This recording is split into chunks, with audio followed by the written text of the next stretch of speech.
കാരണം മുസ്ലിം ലീഗിന് വലിയ സാധ്യത വരാൻ പോകുന്നു എന്ന ചർച്ച പൊതുവേ എല്ലാ മാധ്യമങ്ങളും തന്നെ തുറന്ന് സംവദിക്കുന്നു. അതോടൊപ്പം ഇവിടുത്തെ എല്ലാ ശ്വാസനിശ്വാസങ്ങളും മുഖ്യമന്ത്രിയുടെ ചാമ്പറിലേക്ക് എത്തിക്കുന്ന ഇൻ്റലിജൻസും വിജിലൻസും കൃത്യമായി പറഞ്ഞിട്ടുണ്ട്. വമ്പിച്ച രീതിയിലുള്ള മുന്നേറ്റമാണ് മുസ്ലിം ലീഗ് നടത്താൻ പോകുന്നത്. ആ മുന്നേറ്റത്തിൻ്റെ മൈലേജിൽ മുസ്ലിം ലീഗ് മുന്നോട്ട് പോകുമ്പോൾ ശക്തമായി കൈപിടിച്ച് കോൺഗ്രസിനെയും മുസ്ലിം ലീഗ് കൊണ്ടുപോകുന്നുണ്ട്. നിലമ്പൂർ അതിൻ്റെ ഏറ്റവും ചെറിയ ഒരു പൈലറ്റ് സ്റ്റഡിയാണെന്നുള്ള വിവരം ഇൻ്റലിജൻസ് വൃത്തങ്ങളും അവിടെ കൊടുത്തിട്ടുണ്ട്. അതുകൊണ്ട് തന്നെയാണ് മനഃപൂർവ്വം കുഴപ്പങ്ങൾ ഉണ്ടാക്കാൻ വെള്ളാപ്പള്ളിയെ രംഗത്തിറക്കുന്നു, സമസ്തയെ പ്രതിക്കൂട്ടിലാക്കാൻ ഉമ്മർ ഫൈസിയെ രംഗത്തിറക്കുന്നു, സമസ്തയൊന്നും ഉപയോഗിക്കാത്ത ഭാഷയിൽ ഇതര മതസ്ഥർക്ക് സമുദായത്തോട് വെറുപ്പുണ്ടാവും രീതിയിൽ സ്കൂളും സമയമാറ്റ വിഷയത്തിലൊക്കെ കാണിച്ചു തരാം, വോട്ട് അങ്ങോട്ടാക്കി തരാം എന്നൊക്കെ പറഞ്ഞ് ഇതൊക്കെ എന്തിനാണ്? ഇതൊക്കെ പിണറായി വിജയൻ പറയിപ്പിക്കുകയാണ്. നിങ്ങൾ മനസ്സിലാക്കണം. നമ്മളെ വെറുക്കാനായിട്ട് ഒരു മുസ്ലിം വിരുദ്ധത അഴിച്ചുവിട്ടിരിക്കുകയാണ്. കഴിഞ്ഞ ദിവസങ്ങളിലൊക്കെ കണ്ടത് അതാണ്. ഇതിൻ്റെ ലക്ഷണങ്ങൾ വളരെ നേരത്തെ തന്നെ നമ്മൾ കണ്ടതാണ്. പ്രിയ എല്ലാവരോടും പറയുന്നു ഞാൻ, ചന്ദ്രിക ആഴ്ചപ്പതിപ്പിൽ ഇത് സംബന്ധമായ വളരെ കൃത്യമായി ഏകദേശം 12-15 പേജുകളിലായി നിങ്ങളെ സമ്മേളന പ്രമേയത്തെക്കുറിച്ച് ഞാൻ എഴുതിയൊരു ലേഖനമുണ്ട്. ഇത് വെറുതെ ബളായി പറച്ചിലല്ല. കാരണം അതൊരു പ്രിൻ്റഡ് മീഡിയയിൽ കൊടുത്തത് എന്തിൻ്റെ പേരിലാണെന്ന് വെച്ചാൽ, എന്തെങ്കിലും കേസ് ഉണ്ടെങ്കിൽ പോരട്ടെ, സർവ്വ തെളിവുകളാണ്. ഈ കോപ്പി ചന്ദ്രികയിൽ കിട്ടാനില്ല. 2 ആഴ്ച മുമ്പ് ഇറങ്ങിയ പതിപ്പാണ്. നിലമ്പൂരിൽ അടിച്ച മുഴുവൻ കോപ്പിയും 6000 കോപ്പിയോളം നിലമ്പൂരിൽ ഇലക്ഷൻ ടൈമിൽ ചെലവിട്ടു. കാരണം ഈ സ്റ്റാറ്റിസ്റ്റിക്സിന് ഒരു മറുപടി പറയാൻ ദേശാഭിമാനിക്ക് കഴിഞ്ഞിട്ടില്ല, ആർക്കും കഴിഞ്ഞിട്ടില്ല. അതുകൊണ്ട് ഞാൻ പ്രിയപ്പെട്ട റഫീഖിൻ്റെ അടുത്ത് ഇതിൻ്റെ PDF കൊടുത്തിട്ടുണ്ട്. നിങ്ങളെ സമ്മേളന പ്രമേയം ഇതായതുകൊണ്ടാണ് ഞാൻ റഫീഖിൻ്റെ അടുത്ത് ആ PDF കൊടുത്തിട്ട് ഇത് ലഘുലേഖയായി എല്ലാ മുസ്ലിം ഭവനങ്ങളിൽ എത്തിച്ചാൽ ഒരു സംശയം എനിക്ക് വേണ്ട. നമ്മൾ പറയുന്നത് എത്രമാത്രം കൃത്യമാണ് എന്ന് ജനങ്ങൾക്ക് ബോധ്യം. 1-2 സംഭവങ്ങളല്ല, കൊടിഞ്ഞി ഫൈസൽ തൊട്ട് റിയാസ് മൗലി തൊട്ട് ഒരുപാട് കുട്ടികളെ കഥ. ഇവിടുത്തെ പോലീസും BJPയും തമ്മിലുള്ള ആഴത്തിലുള്ള ബന്ധം, അതൊക്കെ എഴുതുക എന്ന് പറഞ്ഞാൽ ഉത്തരവാദിത്വം ഏറ്റെടുത്ത് എഴുതിയതാണ്. ഈ സംസ്ഥാനത്തെ ഉന്നത പോലീസ് മേധാവികൾക്ക് ഇവരുമായുള്ള ബന്ധം എന്താണെന്ന് കൃത്യമായി ഇതിൽ പറയുന്നുണ്ട്. ഇതൊന്നും ശരിയല്ലെങ്കിൽ ഇന്ന പോലെ വെറുതെ വിടുമോ? ഓരോ ചർച്ച കഴിയുമ്പോൾ എന്നെ കൂടി വിളിക്കും. എലത്തൂർ സ്ഫോടനത്തിൻ്റെ അന്ന് ഇവിടുത്തെ ADGPക്ക്, ക്രമസമാധാന ചുമതല ADGPക്ക് RSSുമായിട്ടാണ് ബന്ധം. RSS എന്താണോ എഴുതി കൊടുക്കുന്നത്, എന്താണ് നിർദ്ദേശിക്കുന്നത്, അതാണ് അയാൾ ചെയ്യുന്നത്, അതാണ് അയാൾ പറയുന്നത്. പ്രത്യേകിച്ച് എലത്തൂർ സ്ഫോടനം എന്ന് പറഞ്ഞെങ്കിൽ മനസ്സിലാക്കണം, ഉത്തർപ്രദേശിൽ നിന്ന് ഒരു ചെറുപ്പക്കാരനായ വളരെ സാത്വികനായ ഒരു കുട്ടിയെ, ഒരു ആശാരിപ്പണിക്കാരൻ, തൻ്റെ ആശാരിപ്പണി ഉണ്ടല്ലോ, കരകൗശല വസ്തുക്കൾ ഉണ്ടാക്കുക, ഇതൊക്കെ യൂട്യൂബിലിടുന്നതാണ് ഈ കുട്ടീൻ്റെ പണി.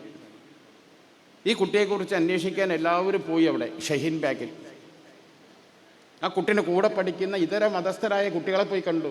സൽസ്വഭാവിയായ കുട്ടി, ദീനിയായ കുട്ടി, വളരെ കുറച്ച് മാത്രമേ സംസാരിക്കുള്ളൂ.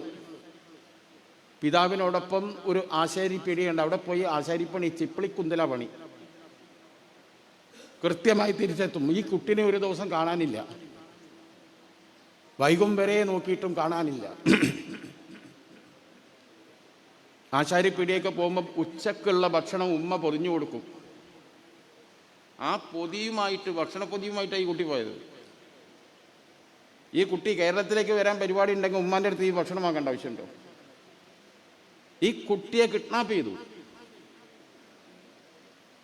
എന്നിട്ട് ഇവിടെ എത്തിച്ചു. പിന്നെ ട്രെയിനിൽ എന്തൊക്കെ സംഭവിക്കുന്നു? ട്രെയിനിൽ കുട്ടി കയറുന്നു, കുട്ടീൻ്റെ കയ്യിൽ നിന്ന് പെട്രോളിൻ്റെ ചെറിയ ബോട്ടിൽ കാണുന്നു, അത് വെച്ച് ട്രെയിൻ കത്തിക്കാൻ കുട്ടി ശ്രമിക്കുന്നു. ആകെ വെപ്രാളമായി, ബഹളമായി. ഇതിനിടയിൽ 2 സ്ത്രീയും ഒരു കുഞ്ഞും ട്രെയിനിൽ നിന്ന് തെറിച്ചു വീഴുന്നു.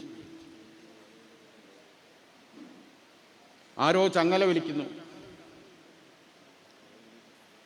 കുറേ 100-300 മീറ്റർ ദൂരെ പോയി വണ്ടി നിൽക്കുന്നു. ആ ബോഡി 3 എണ്ണം എപ്പോഴാണ് ജീവൻ പോയതെന്ന് അറിയില്ല. പോസ്റ്റ്മോർട്ടത്തിൽ പറയുന്നത്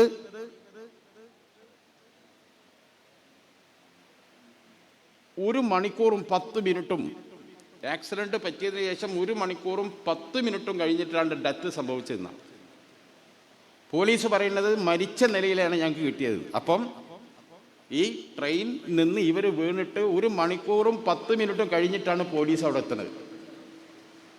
ആ ഡിലേ പോലും എന്താണ്? നിങ്ങൾ പഠിക്കണം.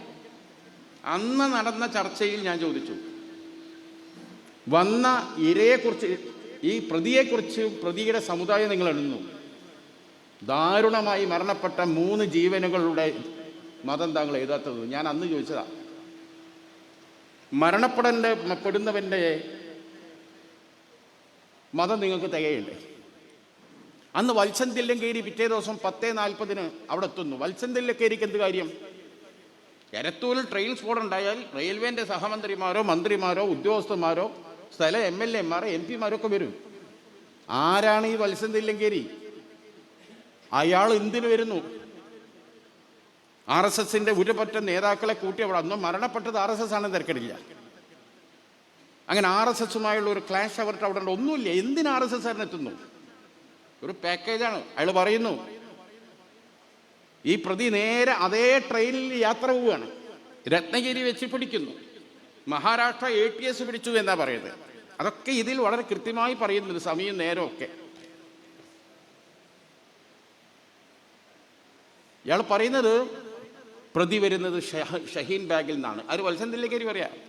ഷഹീൻ ബാഗ് എന്താണെന്ന് നിങ്ങൾക്കറിയാമല്ലോ. ഭീകരവാദികളെ വിരിയിപ്പിക്കുന്ന ഇന്ത്യയിൽ ഏറ്റവും വലിയ ഹാച്ചറി പ്രവർത്തിക്കുന്ന സ്ഥലമാണ് ഷഹീൻ ബാഗ്. ഷഹീൻ ബാഗിൽ ഇന്ന് വരെ ഒരു ഭീകരവാദിയോ തീവ്രവാദിയോ എന്തെങ്കിലും ഒരു കേസ് അവിടെ ഉണ്ടായിട്ടുണ്ടോ? എന്തെങ്കിലും സംഭവം അവിടെ ആകെ ഉണ്ടായത് ഒക്കെയാണ്. അവിടെ ആകെ ഉണ്ടായത് പൗരത്വ സമരവുമായി ബന്ധപ്പെട്ട് സ്ത്രീകൾ നടത്തിയ ലോകപ്രസിദ്ധമായ ഒരു സമര സത്വരം. അതാണ് ഷഹീൻ ബാഗ്. ആ പൗരത്വ സമരം നടന്നു എന്ന ഒരൊറ്റ കാരണത്താൽ ആ നാട് ഭീകരരെ ഉൽപ്പാദിപ്പിക്കുന്ന, അടവിച്ച് വിരിയിക്കുന്ന ഹാച്ചറിയാണ് ആ നാട് എന്ന് വത്സൻ തില്ലങ്കേരി പറയുന്നു. പറഞ്ഞ് വത്സൻ തില്ലങ്കേരി പോയി അരമണിക്കൂറിനുള്ളിൽ ADGP അജിത് കുമാർ പത്രക്കാരെ കാണുന്നു. പത്രക്കാർ ചോദിക്കുന്നു, പ്രതിയെ പിടിച്ചോ? പിടിച്ചു. പ്രതിയോ? കുറ്റം സമ്മതിച്ചു. 2 കാരണങ്ങളാണ് പറഞ്ഞത്. ഇതിൻ്റെ മോട്ടീവ് എന്താണ് അറിയാമോ? 2 കാര്യങ്ങളാണ് അയാൾ പറഞ്ഞത്. ഒന്ന്, ഇയാൾ വരുന്ന സ്ഥലം ഏതാണെന്ന് നിങ്ങൾക്കറിയില്ലേ? അതാണ് അരമണിക്കൂർ മുമ്പ് ആര് പറഞ്ഞത്? വത്സൻ തില്ലങ്കേരി. രണ്ടാമത്തേത്, ഇയാൾ ഫോളോ ചെയ്യുന്നത് റാഡിക്കൽ മുസ്ലിങ്ങളെയാണ്, സാക്കിർ നായിക്കിനാണ്. എൻ്റെ ഫേസ്ബുക്കിൽ എനിക്ക് ഏകദേശം ഒരു 38,000 ഫോളോവേഴ്സ് ഉണ്ട്. എനിക്ക് പറയിട്ട് എന്ത് ബന്ധമുള്ളത്? ആരൊക്കെ എന്നെ ഫോളോ ചെയ്യണം എനിക്കറിയോ? സാക്കിർ ടെലിവിഷനിൽ വന്ന് ഡിബേറ്റിലൊക്കെ പങ്കെടുക്കുന്ന നമ്മുടെ പ്രതീക്ഷയാണ്. സാക്കിറിൻ്റെ ഫേസ്ബുക്ക് ജീവകാരുണ്യ മേഖലയിൽ കുറഞ്ഞ വർഷം കൊണ്ട് കേരളത്തിലെ ഏറ്റവും വലിയൊരു കാരുണ്യ സ്ഥാപനമായി ഉയർത്തിയ നമ്മുടെ പ്രിയപ്പെട്ട നേതാവ് ജബ്ബാറാജി ഇവിടെ ഉണ്ട്. അദ്ദേഹത്തിന് എത്ര ഫോളോവേഴ്സ് ഉണ്ട്? ഇവിടെ ഒത്തിരി നേതാക്കളുണ്ട്. നമുക്കറിയാം നമ്മൾ ഫോളോ ചെയ്യുന്ന ആരാണ്. ഞാൻ ഇന്ന് വരെ എന്നെ ഫോളോ ചെയ്യുന്ന ആരാന്ന് തെരഞ്ഞു പോയിട്ടേ ഇല്ല. കഴിയോ? ഈ സാക്കിർ നായിക്കിൻ്റെ ഫോളോ ചെയ്യേണ്ട ഈ വിദ്വാൻ പറയുന്ന കാരണങ്ങളാണിതൊക്കെ. എവിടെ പോയി ഈ കുട്ടിപ്പോ? ഈ കുട്ടിയെ കൊണ്ടുവരുന്ന രംഗം ചിത്രീകരിച്ച മാതൃഭൂമി ആ മാതൃഭൂമിയിൽ ആ ന്യൂസ് വന്നതിൻ്റെ അടിസ്ഥാനത്തിൽ മാതൃഭൂമിയുടെ ലേഖകന്മാർക്ക് അതിന് അവസരം ഒരുക്കിയത് ഇദ്ദേഹത്തിന് അതേ റാങ്കിലുള്ള ADGP റാങ്കിൽ ഇരിക്കുന്ന IPS വിജയനാണെന്ന് ആരോപിച്ച് IPS വിജയനെ സസ്പെൻഡ് ചെയ്യിപ്പിച്ചു അജിത് കുമാർ. വലിയ പോരാട്ടം നടത്തിയിട്ടാണ് IPS വിജയൻ തിരിച്ചു വന്നത്. ഞാൻ അന്ന് പറഞ്ഞു, PV അൻവർ ഇരിക്കുന്ന ഒരു ചർച്ചയിൽ ഞാൻ പറഞ്ഞു, PV അൻവർ പറയാ, ഇവിടെ നടക്കുന്ന ഈ തോന്നിവാസം, ഈ പോലീസ് BJP RSS നെക്സസ് തുറന്നു പറയാൻ പ്രതിപക്ഷത്ത് ആരുമില്ല, ഭരണപക്ഷത്തും ഇല്ല, ഞാൻ മാത്രമേ ഉള്ളൂ. ഞാൻ പറഞ്ഞു, മിസ്റ്റർ അൻവർ, നിങ്ങളിത് തുടങ്ങിയപ്പോഴാ? നിങ്ങൾ വാർത്താ സമ്മേളനം നടത്തി അജിത് കുമാറിനെതിരെ ഈ ആരോപണം ഉന്നയിക്കുന്നതിൻ്റെ 1.5 വർഷം മുമ്പ് ഈ അജിത് കുമാർ നൊട്ടോറിയസ് ക്രിമിനൽ എന്നൊന്നും നമ്മൾ വിളിച്ചിട്ടില്ല. ക്രിമിനൽ പശ്ചാത്തലമുണ്ട് ഇദ്ദേഹത്തിന്. ഇദ്ദേഹം RSSൻ്റെ ഒരു പ്രോഡക്റ്റാണ്, RSSന് വേണ്ടി പ്രവർത്തിക്കുന്നവരാണ്.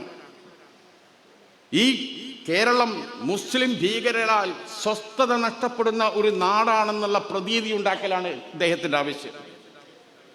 മലപ്പുറം ജില്ല ഭീകര പ്രവർത്തനങ്ങളുടെ ഈറ്റില്ലമാണ്. ക്രിമിനൽ കേസുകളുടെ എണ്ണം കൂട്ടുന്നു. ഇതിനൊക്കെ പിന്നിൽ ഈ പുള്ളിയാ. കളമശ്ശേരി സ്ഫോടനം, 8 പേരെ ജീവനെടുത്ത ഒരു തീവ്രവാദി ഇവരുടെ കയ്യിലുണ്ട്. എത്ര ദിവസം ചർച്ച ചെയ്തോടെ? ഒരു ചർച്ചയില്ല. അതിൽ ഗൂഢാലോചനയുണ്ടോ? അന്വേഷണത്തിൽ 8 പേരെ കൊന്നു. 8 പേര് വധിക്കപ്പെട്ട മാറാട് കേസിലെ ഗൂഢാലോചന എത്ര കാലം അവിടെ അന്വേഷിച്ച്? എത്ര പ്രതികളെ പിടിച്ചു? എത്ര എണ്ണത്തിന്റെ ജയിലിലിട്ടു? എന്താ 8 ക്രിസ്ത്യാനികളെ ജീവന് വിലയില്ലേ നാട്ടിൽ? ആ ക്രിസ്ത്യാനികളെ ബോംബിട്ട് കൊന്ന പ്രതി വരെ കയ്യിലുണ്ട്. പിന്നെ ഒരു വാർത്ത ഉണ്ടോ? ഇതിന് അന്വേഷണം എവിടെ എത്തിയെന്നറിയോ? ആരാണ് ഇയാൾക്ക് പറയിൽ? പറയണ സംശയം എന്തല്ലോ, ഇയാള് ആ ബോംബിടുന്നതിൻ്റെ ഒരു 6 മാസം മുമ്പ് ഇയാൾ ദുബായി പോയിരുന്നു. ഒരു പക്ഷേ അവിടുന്ന് ഇയാൾ ഇസ്ലാം സ്വീകരിച്ചോ എന്ന് സംശയമുണ്ട്. നിഗമനാണ്. ആ കളമശ്ശേരി സ്ഫോടനം ഉണ്ടായ സമയത്ത് എന്താ ചർച്ച! ഹമാസിൻ്റെ നേതാവ് ഇവിടെ വന്നു, ഏർപ്പാട് ചെയ്തു. നികേഷ് കുമാറും പിന്നെ CPMൻ്റെ മുൻ MP സാക്കിർ, എന്താ അദ്ദേഹത്തിൻ്റെ പേര്? എറണാകുളത്തെ IB-യുടെ നമ്മുടെ കോൺഗ്രസിൻ്റെ ആളുകൾ, സെബാസ്റ്റ്യൻ പോളും തമ്മിൽ ചർച്ച. എന്താ ചർച്ച? ആരാണ് യഹോവ? യഹോവ ആരാണ്? ജൂതന്മാരും യഹോവയും തമ്മിലുള്ള ബന്ധവും സ്വാഭാവികമായിട്ടും അതൊക്കെ ചർച്ച ചെയ്യാണ് ഹമാസിൻ്റെ ഇവിടുത്തെ ആരാധകർ. മാത്രമല്ല, സ്ഫോടനം നടന്ന ഉടനെ തന്നെ പോയത് എവിടേക്കാണ്? Panayikulam case, Simi case. അതിൽ പോലീസ് പിടിച്ച് വർഷങ്ങളായി ജയിലിലിട്ട കേസ്. അവസാനം ഹൈക്കോടതി ആ കേസിട്ട് പിച്ചി കീറിയിട്ടാണ് ആ പോലീസ് ഉദ്യോഗസ്ഥനോട് പറഞ്ഞത്. എന്താ പറഞ്ഞത്? ഇതിനേക്കാൾ നല്ലത് വല്ല അമർ ചിത്രകഥ പോയി ഉണ്ടാക്കൂടോ എന്ന് എനിക്ക് നല്ലതെന്ന്. ആ അന്വേഷണ ഉദ്യോഗസ്ഥനോട്. ഇല്ലാത്ത പേര് പറഞ്ഞ് എത്ര വർഷം കുട്ടികളെ ജയിലിലിട്ടു, അവരുടെ ജീവിതം തന്നെ ഹോമിക്കപ്പെട്ടു. ഉത്തരേന്ത്യയിലെ കഥ അവിടെ നിൽക്കുന്നത്, നമ്മളെ കേരളത്തിലത് ഒന്നും അറിയാത്ത കുറേ ചെറുപ്പക്കാരെ. എന്നിട്ട് ഈ സ്ഫോടനം നടന്നപ്പോൾ ഈ MR അജിത് കുമാർ ആദ്യം പറഞ്ഞയച്ചത് ഈ പാനായിക്കുളം കേസിലെ കോടതി വെറുതെ വിട്ട നിരപരാധികളാണ്, വെറുതെ വിട്ടവരെടുത്തേക്കാം. അന്ന് കാലത്ത് തൊട്ട് വൈകുന്നേരം വരെ പാനായിക്കുളം കേസിലെ ആളുകൾ വെച്ച് ചർച്ച വീണ്ടും നടക്കുക. അവിടെ ആ ബോംബിട്ടുണ്ടല്ലോ, ഓൻ സ്വയം വന്ന് കീഴടങ്ങിയിട്ടില്ലെങ്കിൽ എന്തായി സംഭവിക്കുക? ഞാൻ തന്നെ അന്ന് അത് ചോദിച്ചു. ആ മനുഷ്യനെ സത്യത്തിൽ ആ കൊലയാളി നമ്മളെ കഴിച്ചിലാക്കി, ഇല്ലെങ്കിൽ എന്താ സംഭവിക്കുക? കംപ്ലീറ്റ് മുസ്ലിം സമുദായത്തിൻ്റെ അടുത്തേക്ക് കൊണ്ടുവരാം. ഇതൊക്കെ ഇവിടെ നടക്കുകയാണ്. എന്നെ അത്ഭുതപ്പെടുത്തുന്നു. ഇതൊക്കെ ചെയ്തിട്ടും CPM-നോടൊപ്പം ഇപ്പോഴും ആവേശത്തോടെ നിൽക്കുന്ന മുസ്ലിം സമുദായത്തിൽപ്പെട്ടവരുടെ അവസ്ഥ എന്താണ്? ഓർക്കെന്താ ഇതൊന്നും തിരിയില്ലേ? CPM എന്നൊരു പാർട്ടി മനസ്സിലാക്കണ്ടേ? ഒരു സമുദായം മുഴുവൻ ഞങ്ങൾക്ക് എതിരാ ഇത് ചെയ്താൽ അവിടെയാണ് എനിക്ക് നിങ്ങളോട് പറയാനുള്ളത്. CPM-മാർക്ക് ഒറ്റ കാര്യം അറിയാം, അവർ നിങ്ങളിലെ ആവേശക്കാരുടെ എണ്ണം എത്രയാണെന്ന് അവരുടെ അടുത്ത് കണക്കുണ്ട്. മുസ്ലിം കമ്മ്യൂണിറ്റിയുടെ പിന്തുണ കിട്ടാൻ മുസ്ലിം കമ്മ്യൂണിറ്റിക്ക് ഒന്നും ചെയ്തു കൊടുക്കണ്ട, ഒരു സഹായം ചെയ്തു കൊടുക്കണ്ട. ഇനി മുസ്ലിം സമുദായം അനുഭവിച്ച് വരുന്ന ആനുകൂല്യങ്ങൾ എടുത്തു കളഞ്ഞാൽ പോലും പ്രശ്നമില്ല. ആ ലാസ്റ്റ് അവസരം ഉണ്ടല്ലോ, ആ സമയത്ത് RSSനെതിരെ 2 വർത്താനം മാത്രമേ മതി, വോട്ട് ഇങ്ങോട്ട് പോന്നോളൂ. ഇതാണ് ഇവരുടെ നിഗമനം. മനസ്സിലായോ? 4 തെറി RSSനോട് പറയാം. അത് പറഞ്ഞാൽ എല്ലാം പറഞ്ഞ് ഞങ്ങൾക്കിത് വോട്ട് ചെയ്തോളും. ആ സമുദായത്തിൻ്റെ നിലവാരം അത്രയേ ഉള്ളൂ. ഇത് ഇവർ തീരുമാനിച്ചതാ. മനസ്സിലായോ? എല്ലാം മറന്നോളും. ഇപ്പം നോക്കി എമ്മാതിരി ഒറ്റപ്പെടുത്തലാണ് മുസ്ലിം കമ്മ്യൂണിറ്റിയെ. ഈ വെള്ളാപ്പള്ളിയെ വെറുതെ ഇറക്കിയാൽ നിങ്ങൾക്ക് തോന്നുന്നുണ്ടെങ്കിൽ കൃത്യമാണ്. എന്തിനാണ് നിലമ്പൂരിൽ അയാളെ ഇറക്കിയത്? നിലമ്പൂരിൽ വെച്ചാൽ ഈ ജില്ലയെക്കുറിച്ച് പറഞ്ഞതെന്താണ്? പറഞ്ഞതിനെ ഇവരാരും അപലപിച്ചില്ലെന്ന് മാത്രമല്ല, പിന്നീട് അയാൾക്ക് കണിച്ചുകുളരി കൊടുത്ത സ്വീകരണത്തിൽ മുഖ്യമന്ത്രി പോലും വാനോളം പൊഴുത്തുകയാണ്. മതനിരപേക്ഷതയിൽ വിട്ടുവീഴ്ച ചെയ്യാത്ത നേതാവ്, ഇയാളെ കുറിച്ച് പറയാ. തലേ ദിവസം ഈ പറഞ്ഞിട്ട് ഈ തെമ്മാടിത്തരങ്ങൾ അവിടെ കിടക്കുക. ഇങ്ങോട്ട് പറയാ മതനിരപേക്ഷതയിൽ വിട്ടുവീഴ്ച ചെയ്യാത്ത നേതാവ്. അദ്ദേഹത്തിൻ്റെ നാവ് സരസ്വതിയാണ്. വേറെ എന്തെല്ലാം അയാൾ പറഞ്ഞു. പക്ഷേ അയാളുടെ വാക്കുകൾ ചില രാഷ്ട്രീയ പാർട്ടികൾക്കെതിരെ വരാറുണ്ട്. അത് ആ രാഷ്ട്രീയ പാർട്ടിക്കെതിരെ വരുന്ന സാധനങ്ങളൊക്കെ ആ സമുദായത്തിനെതിരെയുള്ള സാധനമാക്കി ചിലർ വ്യാഖ്യാനിക്കാറുണ്ട്. വെള്ളാപ്പള്ളി പോലും അങ്ങനെ ന്യായീകരിക്കാൻ ശ്രമിച്ചിട്ടില്ല. ഇവിടെ മുസ്ലിം ലീഗിനെ കുറിച്ച് എന്തേ പറഞ്ഞു? അയാൾ നിലമ്പൂരിൽ ഫുള്ള് മുസ്ലിങ്ങളെ കുറിച്ചാണ് പറഞ്ഞത്. സഫക്കേറ്റിംഗ്, വീർപ്പ് മുട്ടലിലാണ് ഇവിടെ. അത് കഴിഞ്ഞ് പിറ്റേ ദിവസം മറ്റേ സുരേന്ദ്രൻ വന്നിട്ട് പറഞ്ഞു ഒരു തുള്ളി വെള്ളം കിട്ടാനില്ല ഇവിടെ. നോമ്പ് കാലത്ത് ഒരു തുള്ളി വെള്ളം പോലും മലപ്പുറം ജില്ലയ്ക്ക് കടന്നാൽ കിട്ടൂല.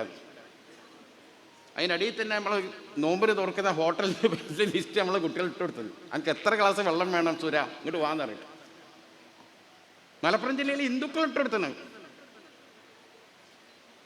എന്നിട്ട് വാനോളം പുകഴ്ത്തി. ആ പുകഴ്ത്തിയ പിണറായി വിജയൻ്റെ നടപടിയെ വിമർശിക്കാൻ മുസ്ലിം സമുദായത്തിൽ എത്ര പേർ മുന്നോട്ട് വന്നു?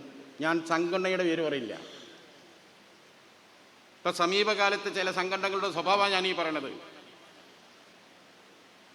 പിറന്നു വീണ സമുദായത്തിനെ കുറിച്ച് അതിനികൃഷ്ടമായ വർഗീയ പരാമർശം നടത്തിയ ഒരു കടുത്ത വർഗീയവാദിയായ ഒരു മനുഷ്യനെ, വർഗീയ ഭ്രാന്തനായ ഒരു മനുഷ്യനെ നാട് ഭരിക്കുന്ന മുഖ്യമന്ത്രിയും 5 ക്യാബിനറ്റ് മന്ത്രിമാരും ആകാശത്തിട്ട് അഭിനന്ദിച്ച് തൊട്ടിലാട്ടി. മോശമായിപ്പോയി. നാടിൻ്റെ ഭരണാധികാരിയിൽ അങ്ങയുടെ ഭാഗത്ത് അങ്ങനെ ഉണ്ടാകാൻ പാടില്ല എന്ന് എത്ര മുസ്ലിം സംഘടനകൾ പറഞ്ഞു. അതിനൊന്നും ഊക്ക് കാണിക്കൂല. ലീഗിൻ്റെ നേരെ എങ്ങനെ മെക്കിട്ട് കയറാൻ വരും? ആരെങ്കിലും വന്നാ? ഞങ്ങൾക്കറിയാം അതൊക്കെ സംഭവിക്കുന്നുള്ളത്. ഇപ്പം അതൊക്കെ കഴിഞ്ഞ് ഇപ്പം വീണ്ടും സ്വീകരണം കഴിഞ്ഞിട്ടില്ല. സ്വീകരണം നടന്നുകൊണ്ടിരിക്കുകയാണ്. ഇപ്പം ആലുവയിലൊന്ന് കഴിഞ്ഞ്, ചേർത്തല വേറൊന്ന് കഴിഞ്ഞ്. നോക്കിക്കോ, ഇയാളെ കേരളം മുഴുവനും ഇയാൾക്ക് സ്വീകരണമാവും. ഇയാൾക്ക് മിഞ്ഞാന്ന് ഞാൻ ചോദിച്ചത്, സെൻട്രൽ ഗവൺമെൻറ് ഇയാൾക്ക് വൈ കാറ്റഗറി സുരക്ഷ കൊടുത്തിരിക്കുക. എന്താ വൈ കാറ്റഗറി സുരക്ഷ? ഞങ്ങൾ 14 പേരാണ് മദ്രാസ് റെജിമെൻറ്റിലെ സുരക്ഷാ ഉദ്യോഗസ്ഥർ. 7 പേർ എപ്പോഴും ലൈവാ. AK-47 അടക്കം അത്യാധുനിക മെഷീൻ ഗണ്ണ കയ്യിൽ. അതും വെച്ചിട്ട് നടക്കുക. അത് വെച്ച് നടക്കുന്ന ഒരാൾ കേരളത്തിൽ ആരാ? ഇയാൾ മാത്രമേ ഉള്ളൂ. അതും ഗവൺമെൻറ് ഓഫ് ഇന്ത്യയുടെ ചെലവിലാണ്. 10 നയാ പൈസയുടെ ചെലവില്ല. നമ്മളെ KN ഷാജിക്ക് വധഭീഷണിയുണ്ട്. അദ്ദേഹത്തിന് സ്റ്റേറ്റ് പോലീസിൻ്റെ ശുപാർശ പ്രകാരം സർക്കാർ ഗൺമാൻ അനുവദിച്ചു കൊടുത്തു. ആ ഗൺമാൻ്റെ കയ്യിൽ ഒരു റിവോൾവർ ഉണ്ടാവും. ലോഡ് ചെയ്ത റിവോൾവർ കയ്യിലാണ്. ചില രാഷ്ട്രീയ നേതാക്കൾക്കുണ്ട്, ഉയർന്ന നേതാക്കൾക്കുണ്ട്. PK Kunhalikutty സാഹിബിനുണ്ട്, K സുധാകരനുണ്ട്. പക്ഷേ അതിൻ്റെയൊക്കെ ശമ്പളവും കാര്യങ്ങളൊക്കെ കൊടുക്കുന്നത് സർക്കാരല്ല. എന്നാൽ സെൻട്രൽ ഗവൺമെൻറ്റിൻ്റെ വൈ കാറ്റഗറി അതല്ല. കേരളത്തിൻ്റെ മുഖ്യമന്ത്രിക്ക് പോലും ഈ മെഷീൻ ഗണ്ണും AK-47 എഴുതിയ ആളുകളുണ്ട്. എന്താ ഇയാൾക്ക് മുമ്പ് 2 പോലീസുകാരെ നൽകിയിരുന്നു. എന്താ കാരണം? ഇയാൾ പ്രസംഗിക്കുന്ന ഒരു വേദിയിൽ മൈക്ക് എന്തോ എർത്തൊക്കെ തെറ്റി എന്തോ ഒരു ഷോക്കടിച്ചു പോയി. അതിൻ്റെ പേരിൽ ഇന്നെ ഷോക്കടിപ്പിച്ച് കൊല്ലാനിതാ നോക്കുന്നേ എന്ന് പറഞ്ഞ് ഇയാൾ ഗവൺമെൻറ് പരാതി കൊടുത്തിട്ട് 2 പോലീസുകാരെ ഇയാൾ പ്രസംഗിക്കാൻ പോകുമ്പോൾ മൈക്ക് സെറ്റാരെ കൊണ്ട് ശ്രദ്ധിക്കാൻ വേണ്ടി 2 പോലീസുകാരെ വെച്ചു കൊടുത്തു. അത് 2 മാസം കഴിഞ്ഞ ശേഷം ഒരു പ്രശ്നമില്ല എന്ന് ബോധ്യപ്പെട്ട് പോലീസിൻ്റെ ശുപാർശ അടിസ്ഥാനത്തിൽ പിൻവലിക്കുകയും ചെയ്തു. ഇപ്പം ഇത്രയും വലിയ സർക്കാരിൻ്റെ നികുതി ഫണ്ടിൽ നിന്ന് ഇമ്മൻസ് തുക ചെലവിട്ട് ഇത്ര വലിയ സെക്യൂരിറ്റി കേരളത്തിലുള്ള സെൻട്രൽ നിയമിക്കുന്ന ഗവർണർക്ക് പോലും ഇല്ല. ഈ ഗണ്ണ് എന്തിവൻ ഇത് ബോംബെയിലൊക്കെ അധോലോകക്കാരുടെ കയ്യിലുണ്ട്. മനസ്സിലാക്കണം. ഇത്രയൊക്കെ പണം ചെലവിട്ട് ഒരാൾക്കും വേണ്ടി കേന്ദ്ര സർക്കാർ ഇത് ചെയ്യണമെങ്കിൽ കേന്ദ്ര സർക്കാരിൻ്റെ താല്പര്യം എന്താ? ഇയാളെ വെച്ച് കേരളത്തിൻ്റെ സാമുദായിക അന്തരീക്ഷം നശിപ്പിക്കുക, കലാപങ്ങൾ ഉണ്ടാക്കുക, ഹിന്ദു മുസ്ലിം രൂക്ഷമായ രക്തരൂക്ഷിതമായ കലാപം ഉണ്ടാക്കുക. ഗുജറാത്തൊക്കെ ചെയ്തതുപോലെ കലാപങ്ങളിൽ നിന്നും കലാപത്തിൻ്റെ ഗുണം ഇന്ത്യയിൽ മുഴുവൻ കിട്ടിയ BJPക്ക് കലാപത്തിലൂടെ വളർന്നൊരു പാർട്ടിയാണ്. ഗുജറാത്ത് കലാപമാണ് ഗുജറാത്തിലേക്ക് പരിപൂർണമായി ഭരണം അവരിലേക്ക് നീക്കിയത്. ആ ഗുജറാത്ത് കലാപം കൊടുത്ത മെസ്സേജാണ് ഇന്ത്യ മുഴുവനും എന്താണ് നരേന്ദ്രമോദിയിലേക്കും അമിത്ഷായിലേക്കും മാറിയത്. താരതമ്യേന പക്വമതികളായിരുന്ന അഡ്വാനി, മുരളി മനോഹർ ജോഷി, വാജ്പേയി തുടങ്ങിയവരൊക്കെ നീങ്ങി ഇവരെ കയ്യിലേക്ക് വന്നു. അപ്പം വെള്ളാപ്പള്ളി ഇവിടെ ഇറക്കിയത് അതിന് തന്നെയാണ്. എന്തൊക്കെ അയാൾ പറയുന്നത്? പെറ്റുകൂട്ടുന്നു അല്ലേ? ഞാൻ ഇന്നലെ ചോദിച്ചു, ഇവരെ സുരേഷ് ഗോപിക്ക് എത്ര മക്കളുണ്ട് ചോദിച്ചു. സിനിമാ നടൻ കൃഷ്ണകുമാറിന് എത്ര ആളുണ്ട്? ഈ വെള്ളാപ്പള്ളി തന്നെ 12 മക്കളിലൊന്നാ. വെള്ളാപ്പള്ളിൻ്റെ അച്ഛനും അമ്മയും മോശക്കാരല്ല, 12 ഇത് പറയാൻ പാടുണ്ടോ? പിന്നെന്തൊക്കെയാണ്? മുഖ്യമന്ത്രി, മുസ്ലിം ലീഗ് മുഖ്യമന്ത്രിയാക്കാൻ നോക്കും. മുസ്ലിം ലീഗ് മുഖ്യമന്ത്രി പദം വഹിച്ചിട്ടുണ്ട്. മുസ്ലിം ലീഗ് മുഖ്യമന്ത്രി പദം ചോദിച്ചിട്ടില്ല എന്നവരെ മുസ്ലിം ലീഗിനെ തേടി വന്നതാ. കായിദ മില്ലത്ത് മുഹമ്മദ് ഉസ്മാൻ സാഹിബ് പ്രതിപക്ഷ നേതാവ് സ്ഥാനം ചോദിച്ച് എവിടെയും ചെന്നതല്ല. അന്നത്തെ മദ്രാസ് അസംബ്ലിയിൽ മുസ്ലിം ലീഗ് അത്ര വലിയ കക്ഷിയൊന്നല്ല. 29 സീറ്റ് മാത്രമേ ഉള്ളൂ. അതിനേക്കാൾ എണ്ണം സീറ്റുള്ള പാർട്ടികൾ അവിടെ ഉണ്ട്. എന്നിട്ടും ഇസ്മായിൽ സാഹിബിനെ തേടി സ്പീക്കർ സ്ഥാനമെന്ന്.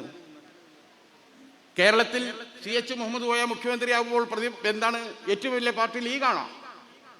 അല്ല. എന്നിട്ടും CHനെ തേടി വന്നു. മുഖ്യമന്ത്രി പദം മുസ്ലിം ലീഗിന് വേണം എന്ന് ലീഗ് ആഗ്രഹിച്ചാൽ ലീഗിന് എന്തെല്ലാം വഴികളുണ്ട്? 5 കൊല്ലം ആണ് ഭരണകാലാവധി. മുനിസിപ്പാലിറ്റിയിലും കോർപ്പറേഷനിലും പഞ്ചായത്തിലും ഒക്കെ 2.5-3 കൊല്ലം പോകുമ്പോൾ പ്രസിഡന്റ് പദവി, ചെയർമാൻ പദവി വെച്ച് മാറാറില്ലേ? അതേപോലെ അവസാനത്തെ 2 കൊല്ലം ഞങ്ങൾക്ക് വേണമെന്ന് പറഞ്ഞാൽ തരൂല എന്ന് കോൺഗ്രസ് പറയോ? പക്ഷെ ലീഗ് അങ്ങനെ ചോദിക്കാറില്ല. ലീഗിൻ്റെ പതിവ് അതല്ല. ലീഗ് ഒരു ടീം സ്പിരിറ്റിലാണ് നിൽക്കുന്നത്. ഇന്ന പദവി വേണം, ഇന്ന പദവി എന്നല്ല. കോൺഗ്രസ് എന്ന പാർട്ടിയുടെ കൂടെ നിന്ന് ഭരണനിർവഹണത്തിൽ പങ്കാളികളാകുക. ലീഗിൻ്റെ ലൈൻ അതാണ്. അല്ലാതെ ഈ മുഖ്യമന്ത്രി സ്ഥാനം കിട്ടിയ എല്ലുമായി. അങ്ങനെയാണെങ്കിൽ ഫക്രുദ്ദീൻ അലി അഹമ്മദിന്, ഡോക്ടർ സാക്കിർ ഹുസൈന് രാഷ്ട്രപതി സ്ഥാനം കിട്ടിയില്ലേ? ഇന്ത്യയിൽ അതിനേക്കാൾ വലിയ പദവിയുണ്ടോ? സുപ്രീം കോടതി ഒരു മനുഷ്യനെ തൂക്കിക്കൊല്ലാൻ വിധിച്ചാൽ പിന്നീട് ആ മനുഷ്യനെ ജീവിക്കണോ വേണ്ട എന്ന് തീരുമാനിക്കുന്നത് രാഷ്ട്രപതിയാണ്. അദ്ദേഹത്തിൻ്റെ മാപ്പിൻ്റെ അടിസ്ഥാനത്തിലാണ് അവൻ്റെ ജീവൻ. ഇന്ത്യയിലെ 3 സേനകൾ ചലിക്കണമെങ്കിൽ രാഷ്ട്രപതി ഒപ്പിടണം. ഇന്ത്യ ഭരിക്കുന്ന ഗവൺമെൻറ്റിനെ നാളെ നേരം വെളുക്കണമെങ്കിൽ ഈ ഗവൺമെൻറ്റിനെ പിരിച്ചുവിടണമെന്ന് രാഷ്ട്രപതിക്ക് തോന്നിയാൽ പിരിച്ചുവിടപ്പെട്ടത്. അത്രയും വലിയൊരു സ്ഥാനം വേറെ ഉണ്ടോ? രാജ്യത്തിൻ്റെ പ്രഥമ പൗരൻ്റെ ഇരിപ്പിടം. ആ ഇരിപ്പിടത്തിൽ മുസ്ലിം സമുദായത്തിൻ്റെ 2 വ്യക്തികൾ കയറിയിരുന്നത്. 3 ആളാരാ? ഡോക്ടർ സാക്കിർ ഹുസൈൻ, ഫക്രുദ്ദീൻ അലി അഹമ്മദ്, പിന്നെ 3-മത്തെ നമ്മളെ APJ അബ്ദുൽ കലാം. സോറി, ഇത് APJ അബ്ദുൽ കലാം വരുന്നതിന് മുമ്പിട്ടുള്ള എൻ്റെ പ്രസംഗം കേട്ടോ, നിങ്ങൾ അങ്ങനെ കുത്തിയാൽ മതി. ഇപ്പോൾ സാന്ദർഭികമായി ഓർത്തുപോയതാ, എൻ്റെ പഴയ യൂട്യൂബിൽ അടിച്ചു നോക്കി നിങ്ങൾ. അങ്ങനെ പറഞ്ഞ് ശീലായ സഹോദര. ഏതായാലും ജബ്ബാറാജി ആള് മോശക്കാരനല്ല. ചില ഇതായിട്ട് ആരും ഇതായിട്ട് പറയില്ല, ചില ആൾക്കാർക്ക് ഇങ്ങനെ ഒരു ഹാലിൽ പോവുകയാണ്. പക്ഷെ ഇതൊക്കെ തിരുത്തി തരാൻ പറ്റുന്ന വിവരം ഉണ്ടാകുക എന്ന് പറഞ്ഞാൽ നല്ല അറിവാണ്. അപ്പം ഈ മൂന്ന് പേര് അങ്ങനെയാണ് പറയാൻ പറ്റുമെന്ന് എനിക്ക് തോന്നുന്നില്ല. നിങ്ങളതൊക്കെ ലൈവൊക്കെ വിടുന്നതുകൊണ്ട് ഒരു സ്വതന്ത്രമായി സംസാരിക്കാൻ എനിക്ക് ഒരുപാട് പരിമിതികളുണ്ട്. ഒരു മുസ്ലിമിനെ കൊണ്ടുള്ള യാതൊരു ഉപദ്രവവും ഇല്ലാത്ത കുറേ മനുഷ്യന്മാരൊക്കെ ഉണ്ട്. അപ്പോൾ അവരൊക്കെ പരിഗണിക്കപ്പെട്ടത് പല കാരണങ്ങളാലാണ്. അതിൽ ഡോക്ടർ ജാക്കിർ ഹുസൈനും ഫക്രുദ്ദീൻ അലി അഹമ്മദും എന്ന് പറഞ്ഞാൽ ഇല്ല, ഞാനത് കൂടുതൽ വിശദീകരിക്കാൻ നടക്കില്ല. അതിൻ്റെ പിന്നിൽ എൻ്റെ അയക്കാനും മോശമായിരിക്കും. ഞാൻ പറയുന്നത് ഇത്രയും വലിയ പദവിയിൽ വരെ ഈ സമുദായം ഇരുന്നത് അല്ലേ, എന്നിട്ട് ഈ സമുദായത്തിൻ്റെ നീറുന്ന പ്രശ്നങ്ങൾ ഏതെങ്കിലും ഒന്ന് പരിഹരിക്കാൻ ഈ സ്ഥാനം കിട്ടിയിട്ട് ബഹുമാർക്ക് കഴിഞ്ഞണോ ഇവർക്കാർക്കെങ്കിലും? അതാണ് ഇസ്മായിൽ സാഹിബ് അന്ന് ചോദിച്ചത്. നെഹ്റു പിരിച്ചുവിടാൻ പറഞ്ഞപ്പോൾ പറഞ്ഞു, നെഹ്റുജി ഇത് ജനാധിപത്യ രാജ്യമാണ്. എന്താ ജനാധിപത്യം? ഭൂരിപക്ഷം നോക്കി കാര്യം തീരുമാനിക്കും. ഇന്ത്യയിലെ ഒരു സഭയിലും ഭൂരിപക്ഷം ആകാൻ കഴിയാത്ത നിർഭാഗ്യ സമുദായമാണ് എൻ്റേത്. അപ്പോൾ ഭൂരിപക്ഷം നോക്കി കാര്യം തീരുമാനിക്കുന്നിടത്ത് ന്യൂനപക്ഷങ്ങൾ എന്ത് ചെയ്യും നെഹ്റുജി? സംഘടിച്ച് സർക്കാരിൻ്റെ മുമ്പിൽ ആവശ്യങ്ങൾ ഉന്നയിക്കാനും വേണ്ടി വന്നാൽ പൊട്ടിക്കരിയാനും ഞങ്ങൾക്കൊരു സംഘടന വേണ്ടേ? അങ്ങയിൽ ഞങ്ങൾക്ക് പ്രതീക്ഷയുണ്ട്, പക്ഷെ നാളെ വരാൻ പോകുന്ന പ്രധാനമന്ത്രിമാർ അങ്ങേപ്പോലെ ആകണമെന്നില്ല. അപ്പം നെഹ്റു പറഞ്ഞു, നിങ്ങൾക്ക് ഏത് സ്ഥാനം വേണം എഴുതിക്കൊണ്ട, അർഹിക്കുന്ന എല്ലാ സ്ഥാനങ്ങളും ഞങ്ങൾ നിങ്ങൾക്ക് തരാം, ലീഗ് പിരിച്ചുകൊണ്ടെന്ന് പറഞ്ഞു. അപ്പോഴാണ് പറഞ്ഞത്, ഈ രാജ്യത്തിൻ്റെ അധികാരത്തിൻ്റെ കുഞ്ചിക സ്ഥാനങ്ങളിൽ കയറി ഇരിക്കാനല്ല ഈ പാർട്ടി ഉണ്ടാക്കിയത്. അങ്ങനെ ഏതെങ്കിലും വ്യക്തികളെ കൊണ്ട് ഈ വലിയ സ്ഥാനങ്ങൾ ഇരുത്തിയാൽ ഈ രാജ്യത്തിലെ മുസ്ലിമിൻ്റെ പ്രശ്നം തീരുമെന്ന് ഞങ്ങൾ വിശ്വസിക്കുന്നില്ല. ആ വ്യക്തിയെ നിയന്ത്രിക്കുന്ന രാഷ്ട്രീയ പാർട്ടിയുടെ നിലപാടാണ് പ്രാധാന്യം.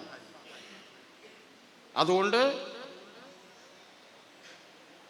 ഒരു രാഷ്ട്രീയ പാർട്ടി എന്നത്, അതും ഒരു സാമുദായിക രാഷ്ട്രീയ പാർട്ടി എന്നത് ഒരു ജനാധിപത്യ രാജ്യത്ത് ഒരു ന്യൂനപക്ഷ സമൂഹത്തിൻ്റെ രാഷ്ട്രീയപരമായ അനിവാര്യതയാണ്. ഇസ്മായിൽ സാഹിബ് കൊടുത്ത മറുപടിയാണ്.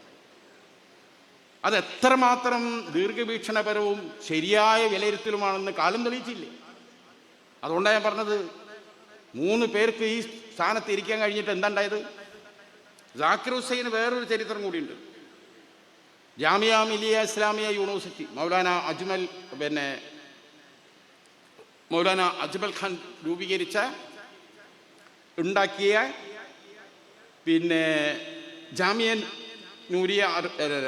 ജാമിയ മിലിയ സർവകലാശാല, അതിൻ്റെ വൈസ് ചാൻസലറായിരുന്നു ഡോക്ടർ ജാക്കിർ ഹുസൈൻ. തൊപ്പിയും താടിയൊക്കെ ധരിച്ച, ഷെർവാണിയൊക്കെ ധരിച്ച, വളരെ ഇസ്ലാമിക ഭക്തിപരമായി ജീവിച്ച ഡോക്ടർ ജാക്കിർ ഹുസൈൻ ജാമിയ മില്ലിയയുടെ വൈസ് ചാൻസലർ ഇരിക്കുന്ന കാലത്ത് മാസത്തിലൊരിക്കൽ അദ്ദേഹം രാഷ്ട്രപതി ഭവനിൽ കയറും. എന്തിന്? ഒരു നിവേദനം കൊടുക്കാൻ. എന്താണ് ആ നിവേദനത്തിനുള്ളത്? ഇന്ത്യയിലെ മുസ്ലിങ്ങളുടെ, പ്രത്യേകിച്ച് വടക്കേ ഇന്ത്യയിലെ ഉത്തരേന്ത്യയിലെ മുസ്ലിങ്ങളുടെ പിന്നാക്കാവസ്ഥക്ക് പ്രധാന കാരണം അവരുടെ ഭാഷയായ ഉറുദുവിന് ഒഫീഷ്യൽ അംഗീകാരമില്ലാത്തതാണ്. രാജ്യത്ത് കലാപങ്ങൾ ഉത്തരേന്ത്യയിൽ പലതും നടന്നു. ആയിരക്കണക്കിന് 10,000-കണക്കിന് മുസ്ലിങ്ങൾ കൊല്ലപ്പെട്ടു. എല്ലാ അന്വേഷണ കമ്മീഷനുകളും കണ്ടെത്തി പോലീസ് വൺ സൈഡായിരുന്നു. പോലീസ് ഇടപെട്ടില്ല. എന്നാൽ മുസ്ലിങ്ങൾ കമ്മീഷനോട് പറഞ്ഞു, ഞങ്ങൾ പോലീസിൽ പരാതി നൽകി. പോലീസ് തിരിഞ്ഞു നോക്കിയില്ല. പോലീസിനെ വിളിച്ച് കമ്മീഷൻ വിചാരണ ചെയ്തു. ബദാവൂൻ കലാപവും മീററ്റ് കലാപവും അന്വേഷിച്ച ജസ്റ്റിസുമാർ അവരുടെ റിപ്പോർട്ടിൽ എഴുതി വെച്ചത് എന്താണോ അറിയോ? പരാതി കിട്ടിയിട്ടും എന്തുകൊണ്ട് മുസ്ലിങ്ങളുടെ രക്ഷക്ക് പോലീസെത്തിൽ? അവരും ഈ രാജ്യത്ത് നികുതി കൊടുത്ത് ജീവിക്കുന്നവരല്ലേ. ആദ്യം പറഞ്ഞു പരാതി കിട്ടിയില്ല. കിട്ടിയ പരാതിയുടെ കോപ്പി അന്വേഷണ കമ്മീഷൻ ഉയർത്തിപ്പിടിച്ചു, ഇത് പരാതിയല്ലേ, ഇത് നിങ്ങൾക്ക് തന്നതല്ലേ. അപ്പൊ പറഞ്ഞു അത് ഉറുദുവിലാണ്. ഉറുദു ഔദ്യോഗിക ഭാഷയെ അംഗീകരിച്ചിട്ടില്ല. ഉറുദുവിൽ എഴുതിത്തരുന്ന ഒന്നും സ്വീകരിക്കാൻ നിയമപരമായി ഞങ്ങൾക്ക് കഴിയില്ല. കൊടുത്ത മറുപടിയാണ്. വില്ലേജ് ഓഫീസിൽ എഴുതി കൊടുത്തിട്ട് കാര്യമില്ല. പഞ്ചായത്തിൽ സ്വീകരിക്കൂല, താലൂക്കിൽ സ്വീകരിക്കൂല, കലക്ട്രേറ്റിൽ സ്വീകരിക്കൂല, ആരും സ്വീകരിക്കൂല. നിങ്ങളൊന്ന് മനസ്സിലാക്കണം, ഇന്ത്യയിൽ 35% മനുഷ്യന്മാർ സംസാരിക്കുന്ന ഭാഷയാണ് ഉറുദു. ഇന്ത്യൻ സ്വാതന്ത്ര്യ സമരത്തിന് ഉശിരും ചൂടും പടർന്ന ഭാഷയാണ്. ഗദ്യങ്ങളും പദ്യങ്ങളും ഗസലുകളും കവാലികളും ഒക്കെ ഇറങ്ങിയ അതിമനോഹരമായ ഭാഷ. വലത്ത് നിന്ന് ഇടത്തോട്ട് എഴുതിപ്പോയി എന്ന ഒരൊറ്റ കാരണത്താൽ ഭാഷാ അംഗീകാരം പോലും ഇന്ത്യയിലില്ല. 1% മനുഷ്യന്മാർ പോലും സംസാരിക്കാത്ത തുളു, കൊങ്ങിണി, ആ ഭാഷക്കൊന്നും ആ ഭാഷയിൽ നിന്ന് എഴുതാൻ കഴിയില്ല. ലിപി പോലും ഇല്ലാത്ത ഭാഷകൾക്ക് വരെ ഈ രാജ്യത്ത് അംഗീകാരമുണ്ട്. എന്നിട്ടും ഉറുദുവിനില്ല. ആ ഉറുദുവിന് ഭാഷാ അംഗീകാരം വേണമെന്ന ആവശ്യവുമായിട്ടാണ് ജാമിയ മില്ലയുടെ വൈസ് ചാൻസലറായിരിക്കുന്ന കാലത്ത് ഡോക്ടർ ജാക്കിർ ഹുസൈൻ രാഷ്ട്രപതി ഭവനിൽ കയറിയിറങ്ങിയത്. ജാക്കിർ ഹുസൈൻ്റെ നിവേദനം രാഷ്ട്രപതി ഭവനിൽ ഇങ്ങനെ അട്ടിയട്ടിയായി കുമിഞ്ഞുകൂടി. കാലങ്ങൾ മുന്നോട്ട് പോയി. അല്ലാഹു വലിയവരാ അല്ലേ? എന്താ സംഭവിച്ചത്? ഈ നിവേദനം കൊണ്ടുകൊടുത്ത വ്യക്തി ഒരു നാൾ ആ നിവേദനം സ്വീകരിച്ച പദവിയിൽ ഇരിക്കാൻ അള്ളാഹു അവസരമൊരുക്കി. ഡോക്ടർ ജാക്കിർ ഹുസൈൻ ഇന്ത്യയുടെ രാഷ്ട്രപതിയായി മാറി. ഇന്ത്യയിലെ മുസ്ലിങ്ങൾക്ക് എന്ത് ചെയ്തു എന്നൊന്നും ഞാൻ ചോദിക്കുന്നില്ല. അവിടെ കുമിഞ്ഞു കൂടി കിടക്കുന്ന തൻ്റെ നിവേദനമുണ്ട്. ആ നിവേദനം പോലും പരിഗണിക്കാൻ രാഷ്ട്രപതി സ്ഥാനം കിട്ടിയിട്ടും ഡോക്ടർ ജാക്കിർ ഹുസൈന് സാധിച്ചില്ല എന്നതാണ് ഏറ്റവും വലിയ അദ്ദേഹത്തിൻ്റെ നിർഭാഗ്യം. അവിടെയാണ് ഖായിദ മില്ലത്ത് ഇസ്മായിൽ സാഹിബിൻ്റെ പ്രസക്തി. കാരണം ജാക്കിർ ഹുസൈൻ ഒരു വ്യക്തി മാത്രമാണ്. ഒരു വ്യക്തി വിചാരിച്ചതുകൊണ്ട് രാജ്യത്തൊന്നും ചെയ്യാൻ കഴിയില്ല. രാഷ്ട്രപതി പദവി കിട്ടിയിട്ടും നടപ്പിലാക്കാൻ ജാക്കിർ ഹുസൈന് സാധിക്കാത്ത ആ ഉറുദു ഭാഷയുടെ അംഗീകാരം എന്ന ആവശ്യം ഇന്ത്യ രാജ്യത്ത് നടപ്പിലാക്കിയത് എങ്ങനെയാണ്? ഇന്ത്യൻ യൂണിയൻ മുസ്ലിം ലീഗ് എന്ന പാർട്ടി അതിൻ്റെ രാഷ്ട്രീയ സഖ്യം വഴി ഉണ്ടാക്കിയെടുത്ത ഊഷ്മളമായ ബന്ധം വഴിയാണ് ഇന്ത്യ ഗവൺമെൻറ് കൊണ്ട് 1991 ഉറുദു ഔദ്യോഗിക ഭാഷയായി അംഗീകരിച്ചു. മാത്രമല്ല രാജ്യത്തിൻ്റെ സെക്കൻഡ് ഒഫീഷ്യൽ ലാംഗ്വേജായി പ്രഖ്യാപിക്കപ്പെട്ടു. 90കളിൽ ബാബരി മസ്ജിദിനെ ചൊല്ലിയുണ്ടായ തർക്കത്തിൽ കോൺഗ്രസുമായുള്ള ബന്ധം ലീഗ് അവസാനിപ്പിച്ചു. ബാബരി മസ്ജിദിന് വേണ്ടി നിങ്ങൾ എന്ത് ചെയ്തു? അധികാരത്തിൽ കടിച്ചു തൂങ്ങില്ലേന്ന് ചോദിക്കുന്നവർക്ക് ബാബരി മസ്ജിദിന് വേണ്ടി സാക്രിഫൈസ് നടത്തിയ ഒരു രാഷ്ട്രീയ പാർട്ടി ഇന്ത്യയിലുണ്ടെങ്കിൽ അത് ലീഗ് മാത്രമാണ്. ബാബരി മസ്ജിദിന് വേണ്ടി ഏറ്റവും വലിയ ലീഗിൻ്റെ കേരളത്തിലെ ഈ സ്ഥാനമാനങ്ങളിലൊക്കെ എത്തിയത് മുന്നണിയിലൂടെയാണ്. മുന്നണി എന്നത് തന്നെയാണ് ലീഗിൻ്റെ സകലതും. ലീഗിൻ്റെ ജീവൻ തന്നെ മുന്നണിയാണ്. മുന്നണിയില്ലെങ്കിൽ ലീഗിന് ഒരു ചുക്കും ചെയ്യാൻ കഴിയില്ല. അത്രയും പ്രിയപ്പെട്ട സേഫ് സോണാണ് ലീഗിനെ സംബന്ധിച്ചിടത്തോളം മുന്നണി. ആ സേഫ് സോണിൽ നിന്ന് ഇറങ്ങിപ്പോകുന്നതാണ് ലീഗ്. ആർക്ക് വേണ്ടി? ആ ബാബരി മസ്ജിദിന് വേണ്ടി. ആ ബാബരി മസ്ജിദിൽ നിസ്കരിക്കണവനോ ആ ഭാഗത്തുള്ള ഒരുത്തനും ഈ ലീഗിലേക്ക് വന്നിട്ടില്ല. അതിൻ്റെ നടത്തിപ്പേരും കമ്മിറ്റിക്കാരും ബാങ്ക് കൊടുക്കണേനായിട്ട് നമുക്കൊരു ബന്ധമില്ല. ഉണ്ടോ? അത് അവിടുത്തെ മുസ്ലിങ്ങൾ നോക്കട്ടെ. ഇത് ഞങ്ങളുടെ കാര്യമില്ല, ഞങ്ങൾ ഇവിടെ ഉള്ളൂ, ഞങ്ങൾക്ക് ഇവിടുത്തെ പള്ളി നോക്കിയാൽ മതി എന്ന് അറിഞ്ഞിരുന്നോ? ഇല്ല. ബാബരി മസ്ജിദിനകത്ത് അനർഹമായി കൊണ്ടുവച്ച വിഗ്രഹത്തെ തൊഴാൻ അന്നത്തെ കോൺഗ്രസ് ഗവൺമെന്റിൽ ആഭ്യന്തരമന്ത്രിയായ SP ചവാൻ പോയി. ആ ഒരൊറ്റ കാരണത്താലാണ് ലീഗ് എന്ത് പറഞ്ഞത്? കോടതിയുടെ പരിഗണനയിലിരിക്കുന്ന ഒരു വിഷയത്തിൽ ആ കൊണ്ടുവച്ച വിഗ്രഹത്തിൽ പോയിട്ട് രാജ്യത്തിൻ്റെ ആഭ്യന്തരമന്ത്രി തന്നെ പോയി തൊഴുതു നിൽക്കാന്ന് പറഞ്ഞാൽ പിന്നെ എവിടെ നിന്നാണ് നീതി കിട്ടുക? നിങ്ങളെ ഈ സമീപനവുമായി പൊരുത്തപ്പെടാൻ ഞങ്ങൾക്ക് കഴിയില്ല എന്ന് പറഞ്ഞ് വർഷങ്ങളുടെ ബന്ധം പിച്ചളപ്പിന്നിൻ്റെ വില കൽപ്പിക്കാതെ ഉപേക്ഷിച്ചിട്ട് പോകുന്ന പ്രസ്ഥാനത്തിൻ്റെ പേരാണ് ഇന്ത്യൻ യൂണിയൻ മുസ്ലിം ലീഗ്. മുസ്ലിം ലീഗ് മുന്നണിയിൽ നിന്ന് പോകുന്നതോടുകൂടി മുസ്ലിം ലീഗിന് അങ്ങനെ മുന്നണി വിട്ടു പോകാൻ സമ്മതിക്കാൻ പാടില്ലായിരുന്നു. അവരുമായുള്ള പ്രശ്നം നമുക്ക് സംസാരിച്ച് തീർക്കണം എന്ന് പറഞ്ഞ് കോൺഗ്രസിൻ്റെ കേരളത്തിലെ നേതാക്കന്മാർ K Karunakaran, A K Antony, അന്നത്തെ മുന്നണി കൺവീനർ ശങ്കരനാരായണൻ തുടങ്ങി ഡൽഹിയിലുള്ള നേതാക്കന്മാർ, അർജുൻ സിംഗ്, ഗുലാം നബി ആസാദ് തുടങ്ങിയ പല പ്രഗത്ഭരും കോൺഗ്രസിനുള്ളിൽ വലിയ വിഷയങ്ങളുണ്ടാക്കി. അതുവഴി കോൺഗ്രസ് ലീഗ് ചർച്ചകൾ ആരംഭിച്ചു. ഏതാനും മാസം, 7-8 മാസമേ വിട്ടുനിന്നിട്ടുള്ളൂ. തിരുവനന്തപുരത്തും ഡൽഹിയിലും പാണക്കാടുമായി ചർച്ചകൾ പുരോഗമിച്ചു. ചർച്ചകളിൽ സ്വാതന്ത്ര്യം നേടിയതിനു ശേഷം മുസ്ലിങ്ങൾ അനുഭവിക്കുന്ന എല്ലാ ദുരവസ്ഥകളും, ആവലാതികളും, വിഷമങ്ങളും, കലാപം കൊണ്ട് അനുഭവിക്കുന്ന പ്രശ്നങ്ങളും കാലുഷ്യങ്ങളുമൊക്കെ കോൺഗ്രസിന് മുമ്പിൽ അക്കമിട്ട് നിരത്തി. സ്വാതന്ത്ര്യം ലഭിച്ചതിന് ശേഷം ഒരു ആനുകൂല്യം ഇന്ത്യ രാജ്യത്തിലെ ഒരു സർക്കാരും ഈ സമുദായത്തിന് പ്രഖ്യാപിച്ചിട്ടില്ല. ഈ സമുദായത്തിൻ്റെ സാംസ്കാരിക അടയാളങ്ങളായ പലതും, അതിൻ്റെ മുസ്ലിം സ്വഭാവം ഇല്ലാതാക്കാൻ പലവരും നിങ്ങൾ ശ്രമിച്ചു, ഇപ്പോഴും ശ്രമിച്ചുകൊണ്ടിരിക്കുന്നു. ഈ രാജ്യത്ത് മുസ്ലിങ്ങൾ അനുഭവിക്കുന്ന നിരവധി പ്രശ്നങ്ങളുടെ മുന്നിൽ വെച്ച് ഇതിനൊരു പരിഹാരമുണ്ടാക്കാതെ നിങ്ങളുമായി ഇനിയില്ല. 10-40ഓളം വിഷയങ്ങൾ ലീഗ് മുന്നോട്ട് വെച്ചു. നിരന്തരമായ ചർച്ചകൾക്കൊടുവിൽ 10 ആവശ്യങ്ങൾ കോൺഗ്രസ് അംഗീകരിച്ച് മുസ്ലിം ലീഗ് മുന്നണിയിൽ പുനഃപ്രവേശിക്കാൻ തീരുമാനമായി എന്ന വാർത്ത പിറ്റേ ദിവസം പത്രങ്ങളിൽ വരെ, അന്നത്തെ ഒരു ടെലിവിഷനും അന്തിച്ചർച്ചയൊന്നുമില്ല. ആ പത്രം ഇറങ്ങിയ മാതൃഭൂമി ഇന്നും കോളേജിൽ പോകുന്ന സമയം എനിക്ക് ഓർമ്മയുണ്ട്. എന്നാണ് അന്ന് 10 കമൻമെന്റ്സ് എന്ന മൂസാ നബിയുടെ ചരിത്രം പറയുന്ന ദ ഹിസ്റ്ററി ഓഫ് മോസസ് എന്ന ഒരു ഇംഗ്ലീഷ് പടം കോഴിക്കോട് ക്രൗൺ തിയേറ്ററിൽ വന്ന് അന്നത്തെ പത്രങ്ങളിൽ എടുത്തു നോക്കിയാൽ സിനിമാ പരസ്യം ഭയങ്കരമാണ്. അപ്പോൾ 10 കമൻമെന്റ്സ് എന്ന ഇംഗ്ലീഷ് ചിത്രം വമ്പിച്ച രീതിയിൽ ഹൗസ്ഫുള്ളായി ക്രൗൺ തിയേറ്ററിൽ ഓടുന്നു. എല്ലായിടത്തും 10 കമൻമെന്റ്സിന് ബോർഡ്. അന്ന് മാതൃഭൂമിൻ്റെ എഡിറ്റോറിയൽ എന്താണ്? ലീഗിൻ്റെ 10 കമൻമെന്റ്സ്. മാതൃഭൂമിൻ്റെ എഡിറ്റോറിയലാണ്. ലീഗിൻ്റെ 10 കൽപ്പനകൾക്ക് മുമ്പിൽ കോൺഗ്രസ് മുട്ടുമടക്കി. അത് മാതൃഭൂമിയായിട്ട് നമ്മളെ പിടുത്തം. മനസ്സിലാക്കണം. എന്തായിരുന്നു 10 ആവശ്യങ്ങൾ? ആ 10 ആവശ്യങ്ങൾ ഞാനിവിടെ പറയുന്നില്ല, കാരണം എൻ്റെ വിഷയം വേറെയാണ്. അതായത് അതിലെ ഒന്നാമത്തെ ആവശ്യം ആരാധനാലയ സംരക്ഷണ നിയമമായിരുന്നു. 986 മുസ്ലിം ലീഗിൻ്റെ ബനാത്ത് വാല ഇന്ത്യൻ ലോക്സഭയിൽ അവതരിപ്പിച്ച് ഇന്ത്യയിലെ എല്ലാ രാഷ്ട്രീയ പാർട്ടികളും എതിരെ വോട്ട് ചെയ്ത് പരാജയപ്പെടുത്തിയ പ്രമേയം. ആ പ്രമേയം രാജ്യത്ത് നിയമമാക്കണമെന്ന ലീഗ് മുന്നോട്ട് വെച്ച ആവശ്യം. അതുവഴിയാണ് ആരാധനാലയ സംരക്ഷണ നിയമം വന്നത്. രണ്ടാമത്തെ ആവശ്യമായിരുന്നു എന്ത്? ഉറുദുവിനെ ഔദ്യോഗിക ഭാഷ ആക്കണം എന്നുള്ളത്. ഉറുദു സംസാരിക്കണ ആരും നമ്മളെ പാർട്ടിയിലില്ല. നമുക്കിട്ട് ഉറുദു തിരിയില്ല അല്ലേ ആ കാലഘട്ടം. ഇപ്പൊ കുറച്ച് എല്ലായിടത്തും നമുക്ക് ഇങ്ങനെ വേരുകളായി വരുന്നുണ്ട്, അൽഹംദുലില്ലാ.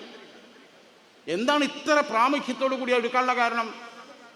ഉത്തരേന്ത്യയിലും വടക്കേന്ത്യയിലും മുസ്ലിങ്ങൾ പ്രാന്തവൽക്കരിക്കപ്പെടാനുള്ള കാരണം അവർക്ക് ഉറുദു അല്ലാത്ത ഒന്നും തിരിയില്ല. ആ ഉറുദുവിനിട്ട് അംഗീകാരവും ഇല്ല. ഒരു രാജ്യത്തിന് ആനുകൂല്യം ഇട്ടൊക്കെ കിട്ടുന്നില്ല. എറ്റിങ്ങൾക്ക് ഈ ഭാഷ ഇല്ലാതെ വേറെ ഒന്നും അറിയില്ല. അങ്ങനെയാണ് അത് അംഗീകരിക്കപ്പെട്ടത്. മൂന്നാമത്തെ ആവശ്യം മൈനോറിറ്റി കമ്മീഷന് സ്റ്റാറ്റ്യൂട്ടറി പദവി. നാലാമത്തത് എല്ലാ ഇന്ത്യയിലെ സംസ്ഥാനങ്ങളിലും ന്യൂനപക്ഷ ക്ഷേമ മന്ത്രാലയങ്ങൾ ഉണ്ടാക്കണം. അങ്ങനെയാണ് ന്യൂനപക്ഷ മന്ത്രാലയം ഉണ്ടായത്. KT ജലീലൊക്കെ അതിന് മന്ത്രിയാകാൻ കഴിഞ്ഞാൽ അതുകൊണ്ടാണ്. എല്ലാ സ്റ്റേറ്റിലും മുസ്ലിങ്ങൾക്കായി മൈനോറിറ്റി എക്കണോമിക്കൽ ഡെവലപ്മെൻറ്റ് കോർപ്പറേഷൻ ഉണ്ടാക്കണം തന്നെ. അതിലാണ് INL-ൻ്റെ വഹാബ് ചെയർമാനായത്. ഇന്ത്യൻ മുസ്ലിങ്ങളുടെ സാമൂഹ്യം വിദ്യാഭ്യാസപരമായി പിന്നോക്കാവസ്ഥക്ക് പ്രൈം മിനിസ്റ്റർ ലെവലിൽ ഉന്നത ജുഡീഷ്യൽ കമ്മീഷനെ വെക്കണമെന്ന് പറഞ്ഞു ലീഗ്. ആറാമത്തെ ആവശ്യം. അങ്ങനെയാണ് സച്ചാർ കമ്മീഷൻ വന്നത്. ഇതൊന്നും ചുമ്മാ അപ്പൂപ്പൻ താടി പോലെ ആകാശത്ത് കൂടെ പാറി വീണതല്ല, ഒരു പാർട്ടി പണിയെടുത്തുണ്ടാക്കിയതാ. ഇന്ത്യയിലെ മുസ്ലിങ്ങളൊന്നും മുസ്ലിം ലീഗല്ല, പക്ഷെ ഇന്ത്യൻ മുസ്ലിങ്ങളെ മൊത്തം ഇൻഷൂർ ചെയ്തത് ഇന്ത്യൻ യൂണിയൻ മുസ്ലിം ലീഗാണെന്നതിന് ഇതിൽ പരം എന്തൊക്കെ തെളിവ് വേണം? അങ്ങനെ പോകുന്ന ഒരുപാട് റയറ്റ് കോർട്ട്. ഇപ്പോൾ കലാപം നടക്കും, പോലീസ് അന്വേഷിക്കും, പ്രതികൾക്കെതിരെ കേസെടുക്കും. വിധി വരുന്നത് 30-40 കൊല്ലം കഴിഞ്ഞിട്ടാണ്. അപ്പോഴോ പ്രതികളൊക്കെ സ്വന്തം മരിച്ചുപോയിണ്ടാവും. മരിച്ചവൻ എങ്ങനെ ശിക്ഷിക്കാനാ? അതുകൊണ്ടാണ് സ്പെഷ്യൽ റയറ്റ് കോർട്ട് വേണമെന്ന് പറഞ്ഞു. 91 ഗവൺമെൻറ് അംഗീകരിച്ചു കോൺഗ്രസ്. അങ്ങനെയാണ് മാറാട് സ്പെഷ്യൽ കോർട്ടൊക്കെ വന്നത്. കലാപം നന്നാൽ ഉടനെ റൈറ്റ് കോർട്ട് വേണം. ഇന്ത്യയിലെ para military service, para police സേനകൾ, BMP Bihar military police, Assam rifles, അതുപോലെ തന്നെ പിന്നെ UP-യിലെ ഒരു പോലീസ് ഉണ്ടല്ലോ,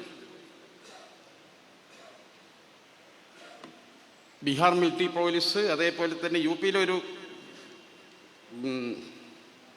ഓർമ്മ വരുന്നില്ല. അങ്ങനെ ഓരോരോ സംസ്ഥാനങ്ങളിലെ അർദ്ധ സൈനിക വിഭാഗങ്ങളുണ്ട്. അവിടെ ഒന്നും മുസ്ലിങ്ങൾക്ക് പ്രവേശനമില്ല. ആ വിലക്കെടുത്ത് നീക്കണം. അങ്ങനെ തുടങ്ങിയുള്ള നിരവധി ആവശ്യങ്ങൾ ലീഗ് മുന്നോട്ട് വെച്ചു. 30 ആവശ്യങ്ങളിൽ 10 കോൺഗ്രസ് അംഗീകരിച്ചു. അങ്ങനെയാണ് നമ്മൾ വീണ്ടും മുന്നണിയിലേക്ക് വന്നതും 91-ലെ ഗവൺമെൻറ്റിലൂടെ ഇതൊക്കെ നടപ്പായി.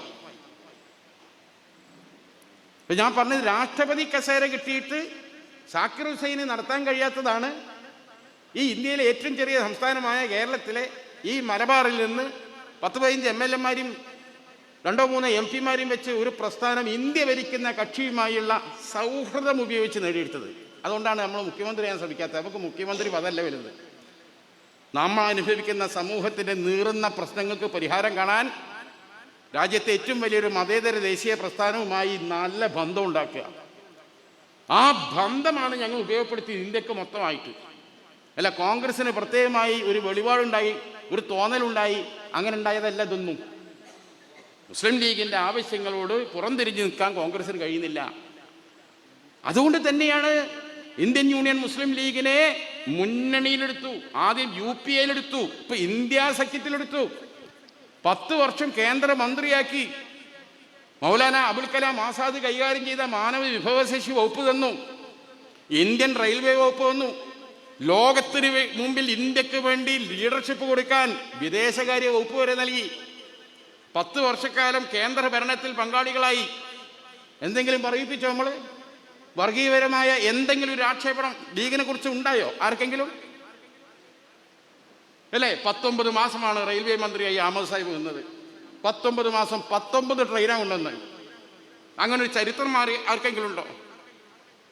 പാസ്പോർട്ട് ഓഫീസുകൾ ഇവിടെയൊക്കെ കൊണ്ടുവന്നത്. ഇതുകൊണ്ടൊക്കെ എന്താ ഉണ്ടായത്? എല്ലാ ജനവിഭാഗങ്ങൾക്കും എല്ലാം ആയാസത്തിലാക്കി. അങ്ങനത്തെ നമ്മൾ മുഖ്യമന്ത്രി, അവർ മുഖ്യമന്ത്രിയാൻ ശ്രമിക്കുക, ഇയാൾ പറയാ.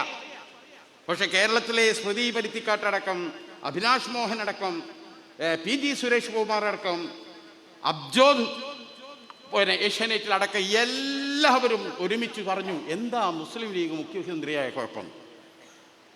പണ്ടൊക്കെ ചാനൽ ചർച്ചയിൽ പോയാൽ ലീഗിനെതിരെ എന്തേ വന്നാൽ ഉടനെ എന്നോടും സാക്കിറിനോടൊക്കെ അവതാരം പറയും, ഓ നിങ്ങൾ മറുപടി പറയും. ഇപ്പം ലീഗിനെതിരെ എന്തേ പറഞ്ഞാൽ അവതാരന്മാരെന്നെ മറുപടി കൊടുക്കാണ്. നമ്മളേക്ക് തെറ്റുന്നില്ല. അത്രമാത്രം ലീഗ് ഒരു എന്താ പറയുക, ഒരു പൊളിറ്റിക്കലി സ്റ്റെറിലൈറ്റ് ചെയ്ത വളരെ വൃത്തിയുള്ള, ഗരിമയുള്ള, അഭിമാനമുള്ള തറവാടികളായ ആളുകളുടെ രാഷ്ട്രീയ പ്രസ്ഥാനമാണെന്ന തോന്നൽ ഈ രാജ്യത്തിലെ മീഡിയകൾ പോലും നമ്മളോട് പ്രകടിപ്പിക്കുന്നു. എല്ലാവരും ചോദിച്ചല്ലോ, എന്താ മുഖ്യമന്ത്രിയായ കുഴപ്പം? ആയല്ലോ ഇവിടെ CH മുതലായ കുറച്ച കാലമെങ്കിലും. ഇങ്ങോട്ട് ഇവിടെ എന്താ സംഭവിച്ചത് ഞാൻ ഇന്നലെ പറഞ്ഞു കൊടുത്തു. ഇന്നലെ ഒരുത്തൻ്റെ വചസ്പതി, സന്ദീപ് വചസ്പതി തന്നെ സാധനം, അത് ചോദിക്കുക. ഞാൻ പറഞ്ഞു, ഇന്ത്യയിൽ എത്ര സ്റ്റേറ്റ് മുഖ്യമന്ത്രിയാണ് ശ്രമം? ഞാൻ പറഞ്ഞു, ഇന്ത്യയിൽ മുസ്ലിങ്ങൾ ഒരുപാട് സ്റ്റേറ്റിൽ മുഖ്യമന്ത്രി ആയിട്ടുണ്ടോ? ബീഹാറിലായിട്ടുണ്ട്, രാജസ്ഥാനിലായിട്ടുണ്ട്, ആസാമിലായിട്ടുണ്ട്, മഹാരാഷ്ട്രയിലായിട്ടുണ്ട്, പോണ്ടിച്ചേരിയിലായിട്ടുണ്ട്, ഈ കേരളത്തിലായിട്ടുണ്ട്. കേരളത്തിൽ മുസ്ലിം ലീഗ് മുഖ്യമന്ത്രിയായ സമയമാണ് ശ്രീകൃഷ്ണ ജയന്തിക്ക് അവധി തരാൻ ആ മുസ്ലിം ലീഗിന്റെ മുഖ്യമന്ത്രിയാണ് തീരുമാനിച്ചത്. എനിക്ക് സംശയമുണ്ട്, പോയി ശ്രീധരൻപിള്ളനോട് ചോദിക്കി എന്ന് അയാളെ മുഖത്ത് നോക്കി ഞാൻ ഇന്നലെ പറഞ്ഞു മിഞ്ഞാന്ന്. എന്താ മുഖ്യമന്ത്രിയായ കുഴപ്പം? നബിദിനത്തിന് അവധിയില്ലാത്തൊരു കാലത്താണ് ശ്രീകൃഷ്ണ ജയന്തിക്ക് അവധി പ്രഖ്യാപിക്കുന്നത്. അത് നിങ്ങൾ മനസ്സിലാക്കണം. കാരണം അത്രമാത്രം ഇവിടുത്തെ ഭൂരിപക്ഷ സമൂഹത്തിൻ്റെ വികാരം കൺസർ ചെയ്തിട്ടാണ് മുസ്ലിം ലീഗ് പ്രവർത്തിച്ചത്. ഇന്ന് കേരളത്തിൽ സ്വാതന്ത്ര്യം കിട്ടിയതിന് ശേഷം, കേരള പിറവിക്ക് ശേഷം വന്ന സർവ്വ യൂണിവേഴ്സിറ്റികളും മുസ്ലിം ലീഗ് കൊണ്ടുവന്ന, അല്ലാതെ നിങ്ങളൊന്നും തെളിയിക്ക്.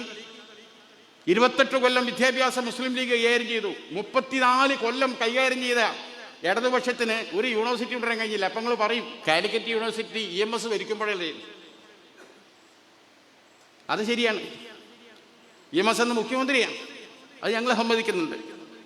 എങ്ങനെ കാലിക്കറ്റ് യൂണിവേഴ്സിറ്റി നമുക്ക് തന്നതെന്നുള്ള ചരിത്രം ഗൗരവമ്മയുടെ ആത്മകഥ എടുത്ത് വായിച്ചാൽ മനസ്സിലാവും. എന്താ യൂണിവേഴ്സിറ്റി എന്ന് പറഞ്ഞാൽ? ആരാ ഇതിൻ്റെ ചിലയിടേണ്ടത്? ഒന്നൊക്കെ രാഷ്ട്രപതി, അല്ലെങ്കിൽ ഉപരാഷ്ട്രപതി, അല്ലെങ്കിൽ പ്രധാനമന്ത്രി, അല്ലെങ്കിൽ ഗവർണർ, അല്ലേ, he's the chancellor of university, അല്ലെങ്കിൽ മുഖ്യമന്ത്രി. വലിയ ദർജയിലുള്ളവരാണ് ഇന്ത്യയിലെ എല്ലാ സർവകലാശാലക്കും തറക്കല്ലിട്ട്. എന്നാൽ കാലിക്കറ്റ് യൂണിവേഴ്സിറ്റിക്ക് തറക്കല്ലിട്ടത് കേവലം ഒരു വിദ്യാഭ്യാസ മന്ത്രിയാണ്. അദ്ദേഹത്തിൻ്റെ പേര് CH മുഹമ്മദ് കോയ എന്ന. മലപ്പുറം ജില്ലയിലാണ് സ്ഥാപിക്കുന്നത്. മലപ്പുറം ജില്ലയിൽ നിന്നുള്ള വ്യക്തിയാണ് കേരളത്തിൻ്റെ അന്നത്തെ മുഖ്യമന്ത്രി EMS നമ്പൂതിരിപ്പാട്. സ്വന്തം ജില്ലയിൽ ഒരു സർവകലാശാലയ്ക്ക് തറക്കല്ലിടുമ്പോൾ സ്വന്തം ജില്ലയിലെ പട്ടാമ്പിയിൽ ഉണ്ടായിട്ടും ആ ചടങ്ങിൽ എന്തുകൊണ്ട് മുഖ്യമന്ത്രി സംബന്ധിച്ചില്ല EMS? മലപ്പുറം ജില്ലയിൽ നിന്നുള്ള മറ്റൊരു മന്ത്രി EK എംപിച്ചു പോവാ. അന്ന് അദ്ദേഹം മണ്ണാർക്കാട് നിന്നാണ് ജയിച്ച് എത്തിയത്. അദ്ദേഹത്തിൻ്റെ ഭാര്യ വീട് കുണ്ടോട്ടിയാണ്. കുണ്ടോട്ടിയിലെ ഭാര്യ വീട്ടിൽ അന്ന് ഉണ്ടായാൾ, മനസ്സിലാക്കണം. എന്നിട്ടും നടക്കാനുള്ള ദൂരമുള്ളൂ കരിപ്പൂരിലേക്ക്. കുണ്ടോട്ടിന്ന് അല്ല, പിന്നെ തേഞ്ഞിപ്പലത്തേക്ക് വന്നില്ല. CH തറക്കല്ലിട്ടു. തലപ്പാവ് ധരിച്ചൊരു മനുഷ്യണ്ടായിരുന്നു, സയ്യിദ് റഹ്മാൻ ബാഫി തങ്ങൾ. കുറേ കൈലിത്തുണിയും കള്ളിത്തുണിയും ബനിയനിട്ട കുറേ കാക്കാമാരും. Stone laying function of Calicut university എന്ന് പറഞ്ഞ് മാർബിളിൽ ഉല്ലേഖനം ചെയ്ത് വെച്ചിട്ടുണ്ട്. സത്യമേവ ജയതേ എന്ന ബോർഡാണ് വെച്ച് CH. ബദിരീങ്ങളെ എന്നുള്ള ബോർഡല്ല വെച്ച്, ഞങ്ങൾ മനസ്സിലാക്കണം. ആ ബോർഡ് വെച്ച് സത്യമേവ ജയതേ. ആ നരേഷൻ പോലും CHൻ്റെ. അങ്ങനെ അതിൻ്റെ അകത്ത് എത്തി. ഇവരെന്തും അതൊക്കെ കഴിഞ്ഞ് പിന്നെ മലപ്പുറം ജില്ല ഉണ്ടാക്കി ഞങ്ങളന്ന്. അതാണ് ആ ജില്ലേൻ്റെ 50-ാം വാർഷികം കൊണ്ടാടി. EMS ജീവനുള്ളപ്പോൾ വിളിച്ചു, നിങ്ങളെ കാലത്തുണ്ടായി ജില്ല വരണം എന്നുണ്ട്. ഞാൻ അന്നേ ആ ജില്ലക്കെതിരാണ്. ഇപ്പം ഞാൻ വന്ന് പങ്കെടുത്താൽ അത് മോശമാണ്. ഓർമ്മയില്ലേ മലപ്പുറം ജില്ലയെക്കുറിച്ച്? എല്ലാ യൂണിവേഴ്സിറ്റിയും നമ്മളാണ് ഉള്ളത്. ഇവരെ കാലത്ത് എന്താ വന്നത്? ഞാൻ പറഞ്ഞു വരുന്നത് എന്താണ്? ഇപ്പോൾ വെള്ളാപ്പള്ളിയും ടീം ഉണ്ടാക്കുന്ന ഒരു നരേഷനുണ്ടല്ലോ, സംസ്കൃത യൂണിവേഴ്സിറ്റി കൊണ്ടുവന്നത് കേരളത്തിലാരാ? കേരളത്തിൽ സംസ്കൃത സർവകലാശാല കൊണ്ടുവന്ന വിദ്യാഭ്യാസ മന്ത്രിയുടെ പേരും ആ വിദ്യാഭ്യാസ മന്ത്രിയുടെ പാർട്ടിയും ഏതാണെന്ന് പറയാൻ തയ്യാറുണ്ടോ നിങ്ങൾ? ET മുഹമ്മദ് ബഷീർ എന്ന വ്യക്തിയാണ്. അദ്ദേഹം വിദ്യാഭ്യാസ മന്ത്രിയാണ്. ഇന്നും അറബിക് സർവകലാശാല വേണമെന്ന KAT അടക്കമുള്ള സംഘടനകളുടെ ആവശ്യം പെൻഡിങ്ങിലാണ്. വീട്ടിലെ മൂത്ത മോനൊരു വാച്ച് ചോദിച്ചാൽ അവന് വാച്ച് വാങ്ങിക്കൊടുത്തിട്ടേ അനുജന് വാച്ച് കൊടുക്കാൻ പറ്റുള്ളൂ, രണ്ടാമത്തെ മോന്. അതാണ് CH റഹീം യേച്ചേരിക്ക് കൊടുത്ത ഉത്തരം. നോയിൻകുട്ടി വൈദ്യർ സ്മാരക നിർമ്മിക്കുന്നതുമായി ബന്ധപ്പെട്ട് CHൻ്റെ അടുത്ത് റഹീം യേച്ചേരി അടക്കമുള്ള ആളുകൾ പോയി നിവേദനം കൊടുത്തു. അതിനുവേണ്ടി കുണ്ടോട്ടിയിൽ ഒരു 8 സെന്റ് സ്ഥലവും കണ്ടെത്തി. CHന് നിവേദനം കൊടുത്തു. CH സാംസ്കാരിക വകുപ്പ് മന്ത്രിയാണ്. അപ്പം CHന് നിവേദനം കൊടുക്കും മുമ്പ് CHൻ്റെ സെക്രട്ടറി ആയ മീരാൻ സാഹിബിനോട് ചോദിച്ചു, അല്ല നമ്മളിങ്ങനെ നിവേദനം കൊടുക്കുന്നുണ്ട്, ഇത് കൊടുത്താൽ CH വിചാരിച്ചാൽ പെട്ടെന്ന് നടക്കൂലേ? മീരാൻ സാഹിബിന് CH ആ നിവേദനത്തിൻ്റെ മുകളിൽ പ്ലീസ് ഡൂ ദ നീഡ്ഫുൾ എന്ന് പറഞ്ഞ് എഴുതി എൻ്റെ കയ്യിലേക്ക് കൊണ്ടുതരും. ഉടനെ ഞാനത് പ്രൈവറ്റ് സെക്രട്ടറി വഴി നേരെ സാമ്പത്തിക വിഭാഗത്തിലേക്ക് പോകും. CHൻ്റെ സാധനമല്ലേ, അപ്പോൾ സാമ്പത്തിക വകുപ്പ് ഒരു പ്രശ്നമില്ല, അപ്പം പാസ്സാക്കും. ഭയങ്കര സന്തോഷമായി എല്ലാവരും. CHന് വന്ന് കൊടുത്തു നിവേദനം. CHൻ്റെ ഒരു സൂട്ട് കേസ് എടുത്ത് തുറന്ന് അതിനോട് വിളിച്ചു. ഈ മീരാൻ സാഹിബിന് കൊടുത്തില്ല. അപ്പോൾ പറഞ്ഞു കഴിഞ്ഞാൽ ഞാൻ പരിശോധിച്ച് വേണ്ടത് ചെയ്യാമെന്ന് പറഞ്ഞു. അങ്ങനെ CH നാളുകളേറെ കഴിഞ്ഞ് 1 മാസം കഴിഞ്ഞ് വീണ്ടും എന്തായെന്ന് ചോദിച്ചപ്പോൾ ഞാനത് പരിശോധിച്ച് കൊണ്ടുവെക്കാനെന്ന് പറഞ്ഞു. വീണ്ടും 2 മാസം കഴിഞ്ഞ് പോയി, ഞാൻ പരിശോധിച്ച് കൊണ്ടുവെക്കാനെന്ന് മറുപടി. ഏകദേശം 10-11 മാസം CHൻ്റെ അടുത്ത് കയറി ഇറങ്ങിയെങ്കിലും പരിശോധിച്ച് കൊണ്ടിരിക്കുകയാണെന്നുള്ള വേറൊരു മറുപടിയും CHൻ്റെ ഭാഗത്തുനിന്നില്ല. അപ്പം പാണക്കാട് തങ്ങളടുത്ത് പോയിട്ട് പരാതി പറഞ്ഞു. CH സാംസ്കാരിക മന്ത്രിയാണ്. CH സാംസ്കാരിക മന്ത്രിയാകുമ്പോഴല്ലേ മോയിൻകുട്ടി വൈദ്യരുടെ പേരിൽ ഒരു സ്മാരകം നമുക്കിപ്പോഴല്ലേ കഴിയുള്ളൂ. ഒരു ഒപ്പിട്ടാൽ തീരുന്ന പ്രശ്നമുള്ളൂ. പക്ഷേ CH പരിശോധിക്കുകയാണെന്ന് ഇങ്ങനെ പറഞ്ഞുകൊണ്ടിരിക്കണം. താങ്കളൊന്നും ഇടപെടുന്നത്. അപ്പോൾ ഞങ്ങൾ പറഞ്ഞു മേച്ചേരിയോട്, ചന്ദ്രികൻ്റെ ഡയറക്ടർ ബോർഡ് യോഗം കോഴിക്കോട്ട് എത്രാം തീയതി ഉണ്ട്, അത് നിങ്ങൾ വരി, CH അവിടെ ഉണ്ടാവുമ്പോൾ സംസാരിക്കാറ്. പറഞ്ഞതുപോലെ എത്തി CH ആയിട്ട് സംസാരിച്ചു. താങ്കൾ പറഞ്ഞു ഇങ്ങനെ ഒരു കാര്യമുണ്ടല്ലോ, എന്തായി? താങ്കളോടും CH പറഞ്ഞു ഞാനത് പരിശോധിച്ച് കൊടുക്കാൻ. അപ്പോൾ തങ്ങളും പറഞ്ഞു പരിശോധന നടക്കുന്നുണ്ട്. ഇവർ നിരാശരായി, അത് നടപ്പാൻ പോകില്ല എന്ന് മനസ്സിലായി. ഒരു പക്ഷേ അന്നൊക്കെ CH വേണ്ടത്ര ശുഷ്കാന്തി കാണിക്കുന്നില്ല, ഒരു പരിഭവമായി. അവിടെ നിന്ന് അങ്ങോട്ട് ഒരു 1.5 കൊല്ലം കഴിഞ്ഞു. 1 കൊല്ലോ 1.5 കൊല്ലോ അങ്ങനെയാണെന്നിൻ്റെ ഓർമ്മ. ഇതെന്നോട് റഹീം മേച്ചേരി നേരിട്ട് പറഞ്ഞാണ്. അദ്ദേഹത്തിൻ്റെ മൂത്ത സഹോദരി മേച്ചേരി സൈനബൻ്റെ മോനെ ഞാൻ. ഒരു അമ്മാവൻ എന്നുള്ള ബന്ധം ഉപയോഗിച്ചൊരു പല കഥകളും പറഞ്ഞ കൂട്ടത്തിൽ എവിടെയെങ്കിലും ഇത് രേഖപ്പെടുത്തപ്പെട്ടതൊന്നുമില്ല. എന്നോട് അതിൻ്റെ കഥകളൊക്കെ ഇങ്ങനെ ഒഴിവുണ്ടാവും പറയും. പറഞ്ഞപ്പോൾ അദ്ദേഹം പറയാണ്, അവിടെ അങ്ങോട്ട് 1.25 വർഷമോ കഴിഞ്ഞപ്പോൾ എനിക്ക് ഒരു പോസ്റ്റൽ കവറിൽ ഒരു കത്ത് വന്നു. പ്രിയപ്പെട്ട മേച്ചേരിക്ക് അസ്സലാമു അലൈക്കും, ക്ഷേമമാണെന്ന് വിശ്വസിക്കുന്നു. പരിഭവങ്ങളൊന്നുമില്ലെങ്കിൽ ഇത്രാം തീയതി കോഴിക്കോട്ട് കോർട്ട് റോഡിലുള്ള മുസ്ലിം ലീഗ് ഓഫീസിൽ ഒന്ന് വരണം. ഇത്ര സമയം തൊട്ട് ഇത്ര സമയം വരെ ഞാൻ അവിടെ ഉണ്ടാവും. ഈ പോസ്റ്റ് കാർഡ് കിട്ടിയപ്പോൾ മേച്ചേരിയും സംഘവും CHനെ കാണാൻ പോയി. കണ്ടപ്പോൾ CH ആ പെട്ടി തുറക്കാൻ തുടങ്ങി. ഏതാ പെട്ടി? ആ നിവേദനം വാങ്ങി വെച്ച് അതേ പെട്ടിയിട്ടാണ് പുള്ളി നടക്കണേ. പെട്ടി തുറന്ന് ആ നിവേദനങ്ങൾ എടുത്തു, ആ പ്രോജക്റ്റ്. എന്നിട്ട് ഇത് നിങ്ങൾക്ക് തിരിച്ചു തരാൻ വേണ്ടിയാണ് നിങ്ങൾ വിളിപ്പിച്ചതെന്നാണ്. അതോടുകൂടി മേച്ചേരി ആകെ, ഇത് തിരിച്ചു തരാൻ ഇതിനപ്പോൾ വിളിപ്പിച്ചേ, ഇത് സാധ്യമല്ല എന്ന് പറഞ്ഞ് തിരിച്ചു തരാനാണല്ലോ എന്നെ വിളിപ്പിച്ചുള്ള സങ്കടം. CH അങ്ങനെയാണ്, ആദ്യം ഒന്ന് വേദനിപ്പിക്കും. വരാത്ത പോലെ അങ്ങനെയാണ്, ആദ്യം പൗളൊന്ന് പിടിച്ച് നുള്ളും, പിന്നെ ചെറുക്കുക. ഓരോരുത്തരെ ഒരു രീതിയാണ്.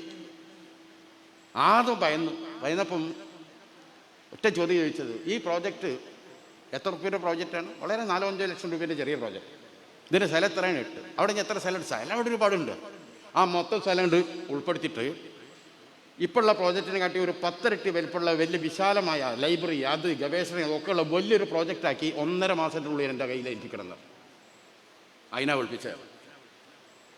ഉടനെ എന്താ ചെയ്യേണ്ടതെന്ന് അറിയാതെ ആഹ്ലാദം കൊണ്ട് തുള്ളിച്ചാടിയ റഹീം മേച്ചേരി നേരെ പോയത് TPM സഹീർ ഖാൻ്റെ, എഞ്ചിനീയർ സഹീർ ഖാൻ്റെ വീട്ടിൽ പോലും പോന്നില്ല. ഓട്ടോറിക്ഷ സഹീർ ഖാൻ്റെ അടുത്ത്. സഹീർ ഖാൻ കോഴിക്കോട്ട് ഏറ്റവും പ്രഗത്ഭനായ എഞ്ചിനീയറാണ്. പിന്നീട് നമ്മൾ കോഴിക്കോട് 2ൻ്റെ MLA ആയി വന്ന ഇന്നത്തെ TPM ജിഷാൻ്റെ പിതാവ്. സഹീർ ഖാൻ തിരക്കുള്ള ഒരു ആളാണ്. എനിക്ക് പെട്ടെന്ന് കിട്ടണം. എന്താണ് അങ്ങനെ സഹീർ ഖാൻ ആരോ ഏൽപ്പിക്കുകയോ സഹീർ ഖാൻ ചെയ്യുകയോ ഒന്നും കൃത്യമായി ഞാൻ ഓർക്കുന്നില്ല. പ്രോജക്റ്റ് ഉണ്ടാക്കി കൊടുത്തു, CHനെ ഏൽപ്പിച്ചു. നാളുകൾ കഴിഞ്ഞ് ഒരു ദിവസം നിയമസഭയിൽ CH കുറേ മലയാളം പദ്യം ചൊല്ലാൻ തുടങ്ങി, കവിതകൾ ഉരുവിടാൻ തുടങ്ങി. ഇതാരുടേതാണെന്ന് അറിയാമോ എന്ന് ചോദിച്ചു. അപ്പോൾ CM സുന്ദരം ഒഴികെയുള്ള ആർക്കും ഇതിൽ കമൻറ്റ് ചെയ്യാം. CM സുന്ദരം ഉണ്ടരുതറി, പാലക്കാട്ടുള്ളൊരു പട്ടരായ MLA. CM സുന്ദരം ഒഴികെയുള്ള ആർക്കും പറയാം, ആരൊന്നും ഉണ്ടരുതാണ്. ഇതാണ് ജ്ഞാനപ്പാനം എഴുതിയ മഹാകവി. ആരാണ്? പൂന്താനം. ആദ്യമായി പൂന്താനത്തിനെ മഹാകവി എന്ന് വിളിച്ചത് ആരാണ്? CH മുഹമ്മദ് കോയ അസംബ്ലിയിൽ വെച്ച്. അന്നൊട്ടേ അയാൾ മഹാകവിയായിരുന്നു. മഹാകവി എന്ന ബ്രാൻഡ് കൊടുക്കുന്നത് CH. 139 MLA നോക്കി വെച്ചു. നമുക്ക് അറിയാതെന്ന് വെച്ചില്ല. ജ്ഞാനപ്പാനം എഴുതിയ മഹാനായ കവി പൂന്താനം. ആ പൂന്താനത്തിന് ഒരുപാട് സ്ഥിതികളും. ഇതൊക്കെ ഭാവി തലമുറ അറിയണം, ഭാവി തലമുറ പഠിക്കണം. ഇത്തരത്തിലുള്ള മഹത്തുക്കൾ പിറന്ന ഒരു നാടാണ് കേരളം എന്നത് ഓർമ്മിപ്പിക്കപ്പെടണം, അടയാളപ്പെടുത്തപ്പെടണം. മഹാകവി പൂന്താനത്തിൻ്റെ പേരിൽ ഉചിതമായൊരു സ്മാരകം നിർമ്മിക്കണമെന്ന ഒരു നിവേദനം എൻ്റെ കയ്യിൽ കിട്ടി. ഞാൻ ഇതേക്കുറിച്ച് സമഗ്രമായി പഠിച്ചപ്പോൾ അനിവാര്യമായും കേരളം ചെയ്യേണ്ടതാണെന്ന് എനിക്ക് തോന്നി. അതുകൊണ്ട് മഹാകവി പൂന്താനത്തിൻ്റെ പേരുള്ള സ്മാരകം അനുവദിക്കാൻ ഈ ഗവൺമെൻറ് തീരുമാനിച്ച വിവരം സന്തോഷം ഞാൻ നിങ്ങളെ അറിയിക്കുന്നു തന്നെ CH എൻ്റെ കൈ പൊട്ടി. അപ്പം 139 ആൾക്കാർ. അപ്പം CM സുന്ദരം വന്ന് എന്താണെന്ന് വെച്ചു. അപ്പം എന്താണെന്ന് എല്ലാവരും കൈയടിച്ചു. കയ്യടിയെ നടന്നുകൊണ്ടിരിക്കുമ്പോൾ CH പറഞ്ഞു, അതുപോലെ തന്നെ മഹാകവി മോയിൻകുട്ടി വൈദ്യരെക്കുറിച്ചും ഒരു സ്മാരകം വേണമെന്ന ഒരു നിവേദനം വർഷങ്ങളായി എനിക്ക് കിട്ടിയിട്ട് അതും ഈ സർക്കാർ അവഗണിക്കുന്നില്ല. അല്ലാതെ കയ്യടി എൻ്റെ അടിച്ചു പറഞ്ഞിട്ട് ഒരു സംഗതി നടപ്പാക്കിയ രീതിയാണ് ഞാൻ ഈ പറയുന്നത്. എന്നും നമുക്ക് 2 or 3 മക്കളുണ്ടെങ്കിൽ മൂത്ത മകൻ ഒരു കാര്യം ചോദിച്ചാൽ അത് നിർവഹിച്ചതിന് ശേഷമാണ് രണ്ടാമത്തെ മകനിലേക്ക് പോകേണ്ടത്, അല്ലേ? അതല്ലേ കുടുംബത്തിൽ ചെയ്യേണ്ടത്. അതുകൊണ്ടാണ് മലയാള സർവകലാശാല കൊണ്ടുവന്നു, നേരത്തെ വിവിധ യൂണിവേഴ്സിറ്റികൾ കൊണ്ടുവന്നു, അതുപോലെ തന്നെ ടെക്നിക്കൽ യൂണിവേഴ്സിറ്റി കൊണ്ടുവന്നു, പോളിടെക്നിക്കുകൾ കൊണ്ടുവന്നു, പിന്നെ ഹൈസ്കൂൾ ടീച്ചേഴ്സ് ട്രെയിനിങ് കോളേജുകൾ കൊണ്ടുവന്നു, അതുപോലെ തന്നെ മലയാളം സർവകലാശാല കൊണ്ടുവന്നു, സംസ്കൃത സർവകലാശാലയും കൊണ്ടുവന്നു. ഇതെല്ലാം കഴിഞ്ഞിട്ടാണ് അറബിക് സർവകലാശാല എന്ന ആവശ്യത്തെക്കാൾ മുമ്പ് കൺട്രോൾ ചെയ്തത്. ഈ രാജ്യത്തിലെ ഒരു ഭൂരിപക്ഷ സമുദായം ആവശ്യപ്പെടുന്നതിന് മുമ്പ് തന്നെ 1000 വർഷങ്ങളോ പഴക്കമുള്ള ഇവിടുത്തെ വേദങ്ങളും സ്മൃതികളും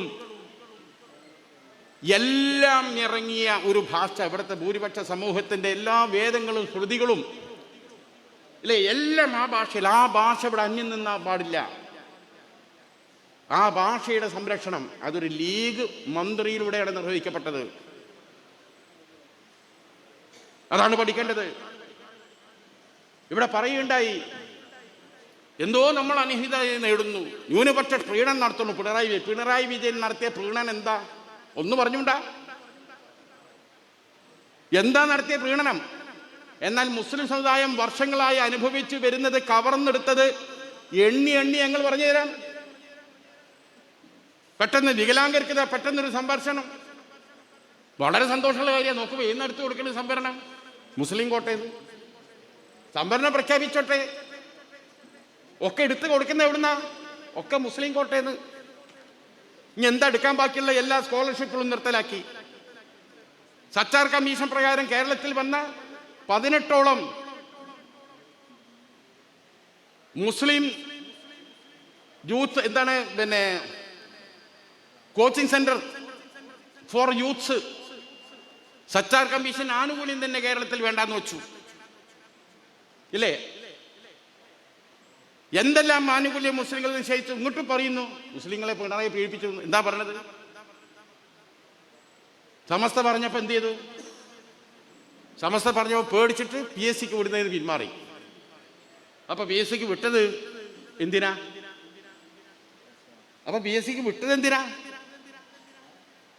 അപ്പോ PSCക്ക് വിടുക. എന്നിട്ട് ലീഗ് സമരാണ്ട് തുടങ്ങി. 4 ദിവസത്തിനുള്ളിൽ കോഴിക്കോട് കടപ്പുറത്ത് കൂടിയ ജനം ഇപ്പോഴും അതിൻ്റെ എണ്ണം എണ്ണി തീർന്നിട്ടില്ല. ആഞ്ഞടിച്ച് കേരളത്തിലെ മാധ്യമങ്ങൾ പറഞ്ഞു, സാധനം പിൻവലിക്കേണ്ടി വന്നു. അപ്പോൾ അതെന്താക്കി? മതസംഘടനകൾ വരട്ടിയപ്പോൾ നിന്നു. ആദ്യം എന്താ പറഞ്ഞത്? ആദ്യം പറഞ്ഞ് വഖഫ് ബോർഡ് മാത്രമല്ല, ദേവസ്വം ബോർഡിലെയും വഖഫ് ബോർഡിലെയും നിയമനം PSCക്ക് വിടുന്ന പറഞ്ഞത്. എന്താ ദേവസ്വം ബോർഡിൽ വിടാത്തത്? ശശികല വരട്ടിയപ്പം. ഇവിടെ സമസ്തന്റെ വരട്ട് പറഞ്ഞു. ശശികല വരട്ടിയപ്പോൾ ആണ് ദേവസ്വം ബോർഡിലേത്. ഇന്ന് അങ്ങനെ വേണ്ട, നമുക്ക് വഖഫ് മാത്രമാക്കാൻ തീരുമാനിച്ചു. വഖഫ് ഞങ്ങൾ സമരം ചെയ്തപ്പോഴാണ് പിൻവലിക്കേണ്ടി വന്നത്. ഇങ്ങോട്ട് അതിനും വഖഫിൽ നിന്ന് പിന്മാറിയ പിണറായി വിജയൻ അഭിനന്ദൻ നന്ദി ബോർഡ് വെച്ച ചില കുതിരകളുണ്ട് പല നാട്ടിലും, അതവിടെ നിൽക്കട്ടെ. അത് കഴിഞ്ഞപ്പോൾ ഓരോന്ന് വന്നല്ലോ. എന്ത് പ്രീണന നടത്തിയത്? ഏതൊക്കെ ഒന്ന് പറഞ്ഞു തരട്ടെ. ഞാൻ മിഞ്ഞാന്നൊരു കണക്കണ്ട് പറഞ്ഞു. മിഞ്ഞാന്നത്തോടു കൂടി ഞാൻ ഇപ്പോൾ കൊടും വർഗീയവാദിയാണ്. എല്ലാ KCBCൻ്റെയും സീറോ മലബാർ സഭൻ്റെയും ഒരുപാട് അണ്ടിമുറ്റി ശാഖ, മറ്റേത് അമ്പാളി സഖാക്കൾ, ഇറ്റിങ്ങളെ അമൃതം കമ്മയ്യ, മറ്റേ സംഘികളെ കണ്ടമാന ഗ്രൂപ്പ് എന്നോടിങ്ങനെ തെക്കൻ മേഖലയിൽ നിന്ന് പലരും വിളിച്ചു പറയാം, ഏറ്റവും വലിയ ഭീകരവാദി മുസ്ലിങ്ങൾ നീയാണോട്. എന്താ ഞാൻ പറഞ്ഞത്? ഞാൻ ഒറ്റ കാര്യം പറഞ്ഞു. ഞാൻ ഒരു കാര്യം പറയട്ടെ. നിങ്ങൾ വർഗീയത പറയുകയാണെന്ന് നിങ്ങൾ ആരും ധരിക്കരുത്. ചില സ്റ്റാറ്റിസ്റ്റിക്സ് ഒക്കെ ചില ഘട്ടത്തിൽ പറയേണ്ടി വരും. ഇവിടെ ഇപ്പം നിലവിലുള്ള വെള്ളാപ്പള്ളിൻ്റെ അയാൾ പറയണ്ടല്ലോ എനിക്കത് തന്നില്ല, ഇത് തന്നില്ല, എനിക്ക് ഭൂമി തന്നില്ല. നിലവിൽ 28 സ്കൂളുള്ളത്, 8ഓ 9ഓ കോളേജുണ്ട്. ചേർത്തലയിലെ SN കോളേജിന് ആർ ശങ്കറിൻ്റെ കാലത്ത് 10 ഏക്കർ സ്ഥലം ഒരു വ്യക്തിൻ്റെ അടുത്ത് സംഭാവന, ഞാൻ വ്യക്തിൻ്റെ പേരൊക്കെ പറഞ്ഞു കൊടുത്തു. ബാക്കി എല്ലാ സ്ഥലവും സർക്കാരിൽ നിന്ന് ദാനായി കിട്ടിയതാണ്, എല്ലാം ലീസിന് വാങ്ങിയതാണ്. ക്രിസ്ത്യൻ സഭ നടത്തുന്ന എല്ലാ സ്കൂളും 1927 ബ്രിട്ടീഷുകാരിൽ നിന്ന് ലീസ് കരാറിന് വാങ്ങിയതാണ്. ഞാൻ വെല്ലുവിളിക്കുന്നു, മുസ്ലിം സമുദായം സർക്കാരിൽ നിന്ന് വാങ്ങിയ 1 സെന്റ് എവിടെയെങ്കിലും വാങ്ങി ചരിച്ചത്? മുസ്ലിം സമുദായത്തിൻ്റെ എന്തെങ്കിലും ഒരു സ്ഥാപനം, ഒരു വിദ്യാഭ്യാസ സ്ഥാപനം സർക്കാരിൻ്റെ അടുത്തുനിന്ന് ലീസിനോ ദാനമായി വാങ്ങിയിട്ടുണ്ട് തെളിയിച്ചത് ഞാൻ വെല്ലുവിളിച്ചു. ഇതൊന്നും നമ്മൾ പറയാൻ ആഗ്രഹിച്ചതല്ല. ഇനി സർക്കാർ NSSനും SNDPക്കും ക്രിസ്ത്യൻ സഭക്കൊക്കെ എത്ര ഏക്കർ കൊടുക്കണേന് ഞങ്ങളെ പാർട്ടി എതിരുമല്ല, അതും പറഞ്ഞു. ഞങ്ങൾക്ക് അതിൽ പ്രയാസമില്ല, പ്രതിഷേധമില്ല. പക്ഷെ ഞങ്ങളെ സമുദായം 1 സെന്റ് ഈ സർക്കാരിൽ നിന്ന് വാങ്ങി തെളിയിച്ചറിയാൻ സാധിക്കുമോ? ഞങ്ങളെന്തോ അനധികൃതമായി നേടുന്നു എന്ന് പറഞ്ഞതുകൊണ്ടാണ് എനിക്കിത് പറയേണ്ടി വന്നത്. തുറന്നു പറഞ്ഞു, എന്താ മറുപടി ഉണ്ടായിരിക്കെങ്കിലും? അപ്പം അടിയിൽ എഴുതുക, നിങ്ങൾക്ക് എന്തിനാ സ്ഥലം? നിങ്ങൾക്ക് കാണുന്ന ഭൂമിയൊക്കെ വഖഫായി പ്രഖ്യാപിച്ചാൽ നിങ്ങൾക്ക് അങ്ങനെ കുറേ സ്വത്ത് കിട്ടിയില്ലേ? ഇതിന് മറുപടിയപ്പത് ഈ വഖഫ് ഇപ്പോൾ പറഞ്ഞ കാര്യം. ഈ വഖഫ് എന്ന് പറഞ്ഞാൽ ആകെ പണ്ട് കുട്ടികളെ ഭക്ഷണം കഴിച്ചിട്ടില്ലെങ്കിൽ ഏതോ ഇന്നാൾ വരാണ്ടെന്ന് പറഞ്ഞ് പേടിപ്പിച്ചാൽ കഴിക്കും. ഇപ്പം ഇന്നാളൊരു കാർട്ടൂണിൽ കാണുക, ഒരു കുട്ടി ഭക്ഷണം കഴിക്കില്ല, വഖഫോട് വരുന്ന പറഞ്ഞ് വേഗം കഴിച്ചിത്തറിയും. ഉണ്ടാക്കി വെച്ച ഭീതിയാണ്. എന്നാൽ എന്താണ് വഖഫ് എന്ന് കൃത്യമായി പറയേണ്ടവരുണ്ട്, അവർ പറയണ്ട. അവർ ലീഗിനിങ്ങനെ ചൊറിഞ്ഞ് നടക്കുക, ഉത്തരവാദപ്പെട്ട ഒരു മനുഷ്യനും പറയുന്നില്ല. എന്താണ് വഖഫ് എന്ന് പറയേണ്ടത്? വഖഫിനെ കുറിച്ച് അറിയുന്ന പണ്ഡിതന്മാരാ, അവർക്ക് അതിന് നേരമില്ല.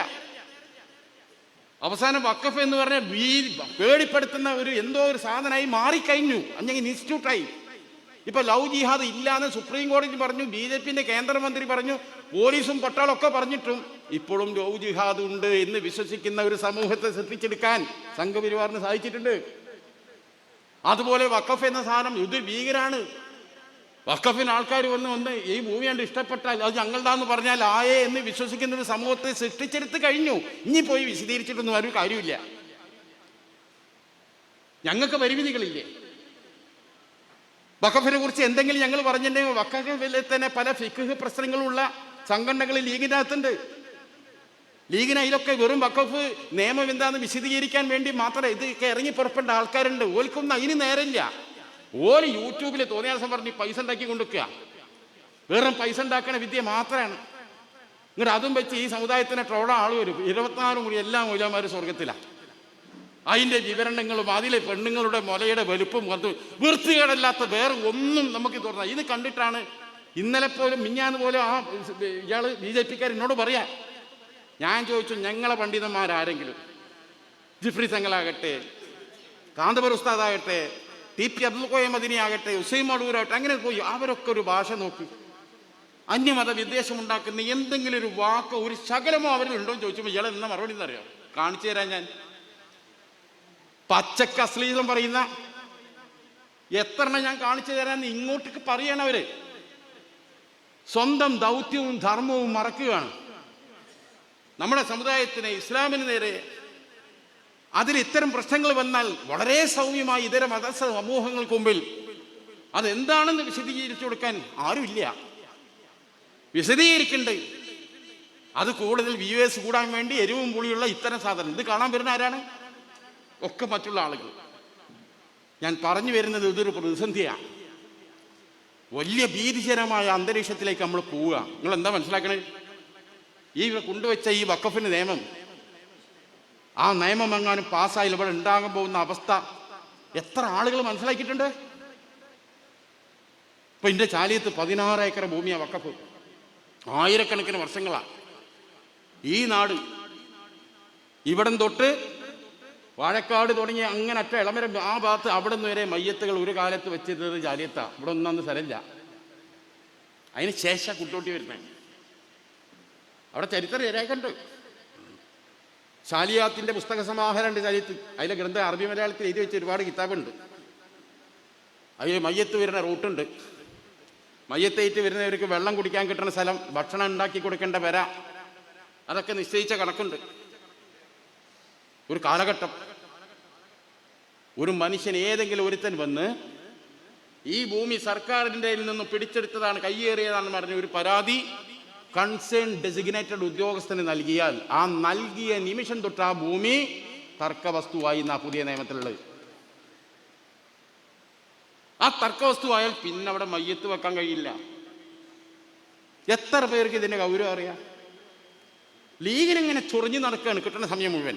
വരാൻ പോകുന്ന ഭീകരമായ വിപത്ത് ഈ രാജ്യത്ത് വന്നിട്ട് അതിനെക്കുറിച്ച് എന്തേ പറയണ്ടോ? നിങ്ങൾ ചെറിയ കാര്യമാണിത്. ഇനിയിപ്പോൾ ഏത് സംഖ്യ കൊടുക്കും? സംഖ്യ കൊടുക്കേണ്ട നമ്മളെ കൂടുതലുള്ളതും തന്നെ കൊടുക്കും.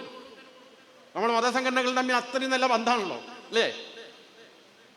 തെറ്റി എത്ര വൃത്തികെട്ടവർ, ഇത്ര തെറി മലയാള നിഘണ്ടുവിൽ തുന്തച്ച ഇത്തച്ച ജനിച്ച നാടാത്. വൃത്തികേടിലെ എല്ലാ ഭാഷയും പഠിച്ചു വെച്ചത് വരാ. ആ KM ഷാജി പറഞ്ഞിട്ടില്ലേ, ജീവിതത്തിൽ ഞാൻ പല തെറിയും കേട്ടു. ഒരു പ്രത്യേക വിഭാഗത്തിന്റെ തെറി ഉണ്ടല്ലോ, സഹിക്കാൻ കഴിയില്ല, അതിൽ വിദഗ്ധരാണ്. അപ്പൊ അത്തരത്തിൽ ആളുകളെ പഠിപ്പിച്ച് ആ പരുവത്തിലാക്കിയ ആൾക്കാരുണ്ടല്ലോ, ജോലി ചില്ലറക്കാരല്ല.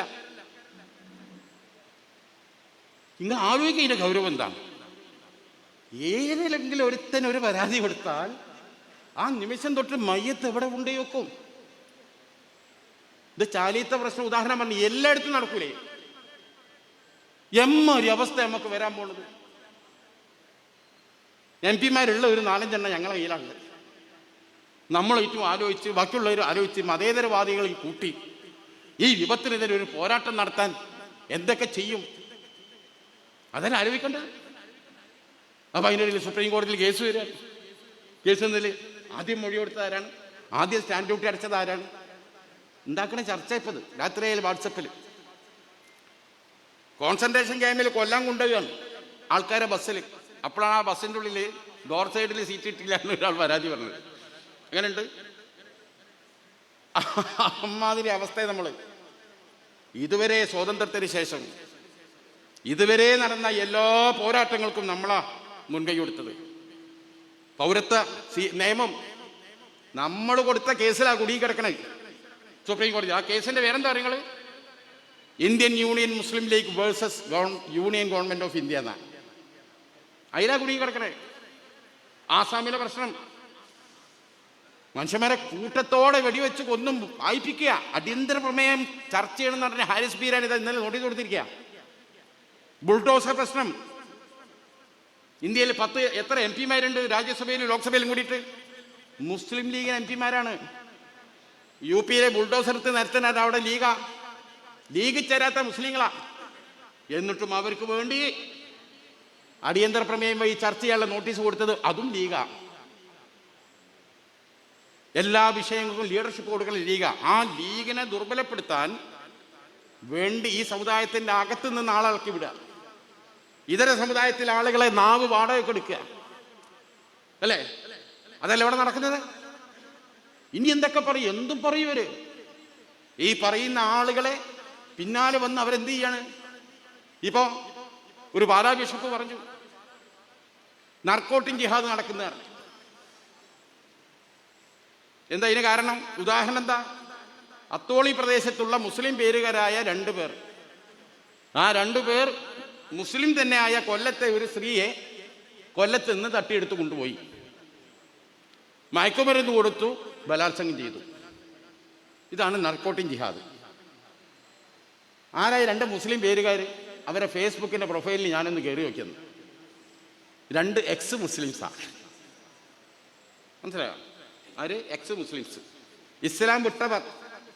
ഇസ്ലാം വിട്ടവർ നടത്തിയ എല്ലാ തോന്നിയാസവും ജിഹാദായിട്ടുള്ള ബന്ധം അവസാനിപ്പിച്ചു പോയവരാ. ഈ ജനം ടി വി ഇടയ്ക്ക് ചർച്ചയ്ക്ക് വിളിച്ചു. ചിലത് പോയി പൊളിച്ചു കൊടുക്കേണ്ടതുണ്ട്. അതിനൊക്കെ ഞാൻ പോയിട്ടുണ്ട്. നമ്മളെ സാക്കിറിനായിട്ടുള്ളിൽ ഇടയ്ക്ക് കാണാം. ഞാനത് പറയാൻ കാരണം എന്താ വെച്ചാൽ ഇവരെന്നെ വിളിച്ച്. അപ്പം ഞാൻ എന്തെങ്കിലും ഒരു കാരണം പറഞ്ഞാൽ വയ്യ. നേരിട്ട് നമ്മളില്ല എന്ന് പറഞ്ഞാൽ മോശമല്ലേ? അല്ല, അന്ന് ചർച്ച സാറൊന്ന് വരും. ആരൊക്കെ ഉണ്ട്? അപ്പോൾ ആളെ പേര് പറയും. മറ്റേ സ്ഥിരം ഇരിക്കുന്ന കുറേ സംഖ്യകളുണ്ട്, ഗുരുമൂർത്തി, അത് ഇത് എന്നൊക്കെ പറഞ്ഞ ഒരുപാട് സാധനങ്ങളുണ്ട്. അല്ല, ഒന്നും വലിയ വിഷയമുള്ള കേസല്ല. അപ്പം ആരിഫ് ഹുസൈൻ ഉണ്ടായിരുന്നു. ഞാൻ ചോദിച്ചത് ആരാന്ന് വെച്ചാൽ എക്സ് മുസ്ലിമാണെന്ന്. എന്നാൽ ഒരു എക്സ് ഹിന്ദുവിനെയും കൊണ്ടെടുത്ത് ഒരു എക്സ് ക്രിസ്ത്യാനിയും കിട്ടി, മറ്റൊരു എക്സ് ജൂതനെയും നോക്കും. ഇങ്ങോട്ട് ഞാൻ വരാറില്ല. ഞാനതും പറഞ്ഞിട്ട് ഞാൻ ഇവർ കൊണ്ടുവന്ന സാധനങ്ങളപ്പോഴൊക്കെ ആലോചിക്കുക, കുറെ എക്സ്, എന്ത് എക്സ്? ആ ഇങ്ങനെ കുറെ സാധനങ്ങൾ കൊണ്ടുവന്നിട്ട് ഇതിൽപ്പെട്ട എക്സാണ് അത്തോളിയിലെ ആ സാധനങ്ങൾ. ഇസ്ലാം വിട്ടവർ അവരെ ഫേസ്ബുക്ക് നോക്കിയാണ്. ഇസ്ലാം വിട്ടുപോയ മനുഷ്യൻ ചെയ്ത പരിപാടിക്ക് അതും മുസ്ലിം സ്ത്രീയാണ്, അതിൽ കൺവെർഷനൊന്നും നടന്നിട്ടുമില്ല. അത് വെച്ചിട്ട് ഞാൻ നർക്കോട്ട് ചെയ്യാന്ന് പറഞ്ഞപ്പോൾ അയാളെ പോയിട്ട് ഈ വാസവൻ നടക്കുക. എന്നിട്ടോ അദ്ദേഹം പണ്ഡിതനാണ്, കൊടുത്ത റിവാർഡാണ്, പണ്ഡിതനായ മനുഷ്യനാണ്. ആരാ? മുഖ്യമന്ത്രിക്ക് വേണ്ടിയാണ് വരുന്നത്. മുഖ്യമന്ത്രി ചോദിക്കാതെ വാസനാണെങ്കിൽ മൂത്രം ഒഴിക്കാൻ പോലും ആള്. ഇപ്പൊ ദേവരത്തിന് എന്താ പൊന്തിച്ചു പറയാ? നിലപാട് പറയാൻ ആർജവം കാണിക്കുന്നവനാണ്, ആരെയും ഭയക്കാത്തവനാണ്. അതന്നെയാണ് IB-യുടെയും ബാബു MLA-യും പറഞ്ഞതായി എന്നോട് അവതാരകർ ചോദിച്ചു. പോലും പറഞ്ഞതാണ് നിലപാട് പറയാൻ ആർജവമുള്ള. ഞാൻ പറഞ്ഞ അയാൾ പറയുന്നത് നിലപാടാ? അയാൾ തെമ്മാടിത്തല്ലേ വിളിച്ചു പറഞ്ഞു. ഈ തെമ്മാടിത്തം വിളിച്ചു പറയുന്നത് ആർജവാന്ന് പറയുകയാണെങ്കിൽ ഈ ബാബുവും ഹൈഡറും ചെയ്തത് തെറ്റാ. ഒരു മതനിരപേക്ഷ പാർട്ടി നിന്നുകൊണ്ട് അങ്ങനെ പറയാൻ പാടില്ല. നിങ്ങൾക്ക് എന്താ മതനിരപേക്ഷ സമൂഹത്തിന് വോട്ട് വേണ്ടതെന്ന് ചോദിച്ചാൽ കോൺഗ്രസ് വിചാരിച്ചിട്ട് തോന്നിയാസം ചെയ്താൽ ഉണ്ടാക്കാൻ പറ്റുമോ? ഇതിനൊന്നല്ലല്ലോ. ഇവിടെ ഈ വെള്ളാപ്പള്ളിക്ക് എത്ര വോട്ടുണ്ട് പറയട്ടെ. ഇവർ ആരൊക്കെ തോൽപ്പിക്കാൻ ശ്രമിച്ചത് കയ്യും കണക്കുണ്ടോ? ഇവർക്കൊന്നും ഒരു പുണ്ണാക്കും വോട്ടുമില്ല. ഈ IB-ക്കും ബാബുവിനൊക്കെ കിട്ടിയ വോട്ട് മതനിരപേക്ഷ സമൂഹത്തിന്റെ വോട്ടാ. ആ മതനിരപേക്ഷ സമൂഹം ഒന്നടങ്കം വെറുക്കുന്ന വ്യക്തിയാണ് ഈ വർഗീയവാദി വെള്ളാപ്പള്ളി. നിങ്ങൾ മനസ്സിലാക്കണം. ആ വെള്ളാപ്പള്ളിയൊക്കെ താങ്ങാൻ പോയാലുണ്ടല്ലോ അത് അപകടം ചെയ്യും, മനസ്സിലാക്കണം. എന്നിട്ട് അയാളെ പ്രസംഗം മറ്റൊന്നും കൂടിയുണ്ട്. എന്താ പറയണത്? ഇതാ, ഈ ഈഴവനെ SNDP-കാരൻ ആരും പരിഗണിക്കുന്നില്ല. കോർപ്പറേഷനിൽ തെരഞ്ഞെടുപ്പ് നടക്കുമ്പോൾ മുനിസിപ്പാലിറ്റിയിൽ ഇടിച്ചു കയറും. SNDP-കാരൻ സ്ഥാനാർത്ഥിയായിട്ട് നിന്നിട്ടുണ്ടല്ലോ. അടൂർ പ്രകാശ് ആരാ? SN ട്രസ്റ്റ് ബോർഡിന്റെ ബോർഡ് ഓഫ് ഡയറക്ടറാ. ആരാണ് അടൂർ പ്രകാശ്? ആരാ മകന? അഡ്വക്കേറ്റ് കുഞ്ഞിരാമന്റെ മോനാ. ആരാ അഡ്വക്കേറ്റ് കുഞ്ഞിരാമൻ? അഡ്വക്കേറ്റ് കുഞ്ഞിരാമൻ എന്ന് പറഞ്ഞാൽ ശ്രീനാരായണ ഗുരു SNDP-ന്റെ പ്രസിഡന്റ് ആകുമ്പോൾ വൈസ് പ്രസിഡന്റാ. അപ്പൊ സ്ഥാപക വൈസ് പ്രസിഡന്റിന്റെ മകനും SN ട്രസ്റ്റ് ബോർഡ് മെമ്പറുമായ അടൂർ പ്രകാശിനെ തോൽപ്പിക്കാൻ പരസ്യമായി ഇറങ്ങിയ വിദ്വാനത്. ഇങ്ങോട്ടാ പറഞ്ഞ SNDP-ക്കാർ ആരും സീറ്റ് കൊടുക്കില്ല. കൊടുത്ത സീറ്റിലൊക്കെ തോൽപ്പിക്കാൻ നടക്കുന്ന ഇയാളാ. അങ്ങനെ ആളുകളൊന്നും ഞങ്ങൾക്ക് നേരെ പറയുക. കാന്തപുരം കുന്തം തീർന്നാലും എനിക്ക് പ്രശ്നമില്ല, പിന്നെ പറയാ. ഞാൻ ചോദിച്ചു, 30 കൊല്ലക്കാലം ഇതിന്റെ സെക്രട്ടറി നടന്നിട്ട് എന്താ നിങ്ങൾ ഈഴവർക്ക് ഉണ്ടാക്കിയത് ചോദിച്ചു. നിങ്ങളെ സ്ഥാപനങ്ങൾ R. ശങ്കറിന്റെ കാലത്ത് ഉണ്ടാക്കിയ കെട്ടിടം അങ്ങനെ തന്നെ നിൽക്കുക. എപ്പോഴും അത് പൊളിഞ്ഞു വീഴുക എന്നുള്ള അറിയില്ല. ഒരു പുതിയ ബ്ലോക്ക് ഇതുവരെ ഉണ്ടാക്കിയിട്ടില്ല. ചില്ലറ വാങ്ങിക്കൊണ്ട് ആളെ വെച്ച് പോകുക എന്നല്ല, വേറെ ഒന്നും നടക്കണില്ല. ഒരു പുതിയ കോഴ്സും ഇല്ല. മാത്രമല്ല ഈ സർക്കാർ ഇത് ദാനമായി വാങ്ങിയ സ്ഥലത്ത് വെച്ച ഈ പള്ളിപ്പൊളി കെട്ടിടം ഉണ്ടല്ലോ, ഈ കെട്ടിടം മൊത്തം പണയം വെച്ചിട്ട് ബാങ്കിൽ നിന്ന് ലോൺ എടുത്തിട്ട് മൈക്രോ ഫിനാൻസ് തുടങ്ങി. ഒരുപാട് ഈഴരെ ആ ലോണ് കുടുക്കി. ഇന്ന് 28 സ്ഥാപനങ്ങളും ജപ്തിയിലാണ്. ഏത്? ഈ SNDP-ന്റെ കീഴിലുള്ള വിദ്യാഭ്യാസ സ്ഥാപനം മുഴുവൻ പണം വെച്ചിക്ക. അത് മുഴുവൻ ജപ്തിയിലാണെന്ന് വിദ്യാസാഗർ പഴയ പ്രസിഡന്റാണ് പറഞ്ഞത്. ഞാൻ സ്മൃതി ഇറാനി പങ്കെടുത്ത ചോദ്യത്തിൽ ഞാൻ ചോദിച്ചു, ഞാൻ ഒറ്റ ചോദ്യം ചെയ്യട്ടെ, SNDP യൂണിയന്റെ പ്രസിഡന്റ് ആരാന്ന് വെച്ചു. ആർക്കെങ്കിലും വെച്ചു, ഇതിൽ ആർക്കും പറയാൻ പറ്റും വെച്ചു. എല്ലാവരും മേലോട്ടേക്ക് അറിയില്ല. ഡോക്ടർ സോമൻ MBBS, ഒരു സാധാരണ MBBS ആയിരുന്ന വെള്ളാപ്പള്ളി പറയാം, അവിടെയൊക്കെ ഞാൻ ഇപ്പോൾ വരാറിനെ വൈകുന്നേരം വരെ അവിടെ വെക്കും. എന്താ മനുഷ്യനറിയില്ല. എന്നിട്ടിങ്ങനെ പറയുക, ഞമ്മക്ക് വെള്ളാപ്പള്ളിയോടല്ല പ്രശ്നം, വെള്ളാപ്പള്ളി ഇറക്കി വിട്ട് ഈ നിമിഷം വരെ മുഖ്യമന്ത്രി അഭിനയിച്ചില്ലല്ലോ. എന്നൊരു പാർട്ടി സെക്രട്ടേറിയറ്റിൽ നിന്ന് ഒരു തലിം വല്ലാത്ത പ്രശ്നം. ആളെ പേരൊന്നും പറഞ്ഞില്ല, ആരും സംശയിക്കാം. അപ്പോൾ ഗോവിന്ദമാഷോട് ആരോ ഫോൺ എടുത്ത് ചോദിച്ചത്രേ, അല്ല വെള്ളാപ്പള്ളിൻ്റെ പരിപാടിക്കെതിരെയല്ലേ നിങ്ങൾ സമരം? അതെ, വ്യക്തികളെ പേര് ഞങ്ങൾ പറയാറില്ല. ഉദാഹരണമായി നരേന്ദ്രമോദിയുടെ പേര് ഞങ്ങൾ പറയാറില്ലല്ലോ. കേന്ദ്ര സർക്കാർ എന്നേ പറയുന്നു, പരാമർശിക്കാറില്ല. അത് ഞങ്ങളോടില്ല, ഇരെന്നാ പറഞ്ഞത്. അപ്പൊ ഏതായാലും ഈ RSS, police, Pinarayi, Marxist, fascist, ഇതൊക്കെ ഗ്രൂപ്പ് ഓഫ് ചോയ്സസ്, ഇതൊക്കെ ഒരു ടീമാണ്. അതിവിശദമായ ഒരു ലഘുലേഖ കാര്യങ്ങൾ ഈ സമ്മേളനം സംബന്ധിച്ച് ഇവിടെ തയ്യാറാക്കുന്നുണ്ട്. ആ ലഘുലേഖയ്ക്കുള്ള എല്ലാ കണ്ടൻറ്റും നമ്മളിവിടെ കൊടുക്കുന്നുണ്ട്. വായിക്കാൻ പോകുന്ന സാധനം ആയതുകൊണ്ട് ഞാനതിൻ്റെ ഓരോരോ സംഭവങ്ങളും പ്രത്യേകമായി എടുത്തു പറയുന്നില്ല. ഈ പ്രമേയം അതിഗൗരവമായി ചർച്ച ചെയ്യപ്പെടേണ്ടതാണ്. എല്ലാ വീടുകളിലും എത്തിക്കേണ്ടതാണ്. മുസ്ലിം ലീഗിന് അതിൻ്റെ ടൈമാക്കും. ലീഗല്ലാതെ വേറൊരു വഴി നമ്മുടെ മുമ്പിലില്ല എന്ന് സമുദായത്തിന് മൊത്തം മനസ്സിലാക്കിയൊരു സമയമാണ്. ഒരു കൂട്ടുകെട്ടും മുന്നണിയും കോൺഗ്രസും ആരും വേണ്ട, ഒറ്റയ്ക്ക് പോയി ഞങ്ങൾ എന്താക്കും, സമുദായത്തെ രക്ഷിച്ച് കളഞ്ഞു. ഇവർ നടത്തിയ ചില ബടായികളാണ് നമ്മൾ കിടന്ന് വേർക്കണത്. അത് നിങ്ങൾ 940 ആകുമ്പോഴത്തേന് ഇന്ത്യ ഇസ്ലാമിക രാജ്യമാക്കും. ഏതൊരു കഴുത പറഞ്ഞാണ് ഈ മറ്റേ പോപ്പുലർ ഫ്രണ്ടിൻ്റെ അല്ലേ? അതിൻ്റെ പേരിൽ നിങ്ങൾ നോക്കി, അത് വലിയ വിശ്വസിച്ചെടുക്കുക. ഞാൻ പറഞ്ഞു രാജ്യസഭയിലും ലോക്സഭയിലും മൃഗീയ ഭൂരിപക്ഷം BJPക്ക് കിട്ടി. എന്നിട്ട് ഓൾക്ക് ഇന്ത്യൻ ഹിന്ദു രാഷ്ട്രമൊക്കെ കഴിയില്ല. പിന്നെയാണ് ഒരു പഞ്ചായത്ത് പ്രസിഡന്റ് പോലും ആകത്തെ ജമാഅത്ത് ഇസ്ലാമി 5 കൊല്ലം കൊണ്ട് ഇന്ത്യൻ ഇസ്ലാമിക രാജ്യമാക്കുമെന്ന് പറഞ്ഞ് തലയിൽ മൂക്കി കീഴ്പ്പെട്ടുള്ളവനെ വിശ്വസിക്കുന്നത്. നമ്മളത് ചോദിച്ചത്. പക്ഷെ എന്നാലും ഇങ്ങനെ ഈ ബടായി പറഞ്ഞിട്ട് പോയ ആൾക്കാരുണ്ട്. എന്താ പോലെ സ്ഥിതി? അത്ര സന്തോഷമുള്ള സ്ഥിതിയാണോ? നമ്മളതിൽ സന്തോഷിക്കുന്നില്ല. കിടക്കുക തിഹാർ ജയിലിൽ കാലം കുറേ. ആദ്യം ഞങ്ങൾ പറഞ്ഞു ഒറ്റയ്ക്ക് കാട്ടുപോയ പുലി പിടിക്കുന്നു. ഞങ്ങളതാണ് ഒരു ഭാഗത്ത് കോൺഗ്രസിനും കിട്ടാവുന്ന സംവിധാനങ്ങളൊക്കെ ഒരു റിംഗ് റൗണ്ടാക്കി അതിൻ്റെ ഉള്ളിൽ കൂടി ഇങ്ങനെ നടന്നിക്കണത്. മനസ്സിലായോ? നിങ്ങൾ ഞങ്ങൾക്ക് ധൈര്യം പോരാ, മറ്റേ പോരാൻ തന്നെ ഒറ്റക്കിറങ്ങിയതാ. ഒറ്റക്കിറങ്ങി എന്ത് സംഭവിച്ചു? അത് സംഭവിച്ചു. ആ സംഭവിച്ചതിൽ ഞങ്ങൾക്ക് ദുഃഖമുണ്ട്. നിങ്ങൾ കാരണം നിങ്ങളെ കുടുംബം കണ്ണീരാ. നിങ്ങൾക്ക് അള്ളാഹു പറഞ്ഞ് അതിൻ്റെ ഉള്ളിൽ വിളിച്ച് ഉത്തരാൻ മതി.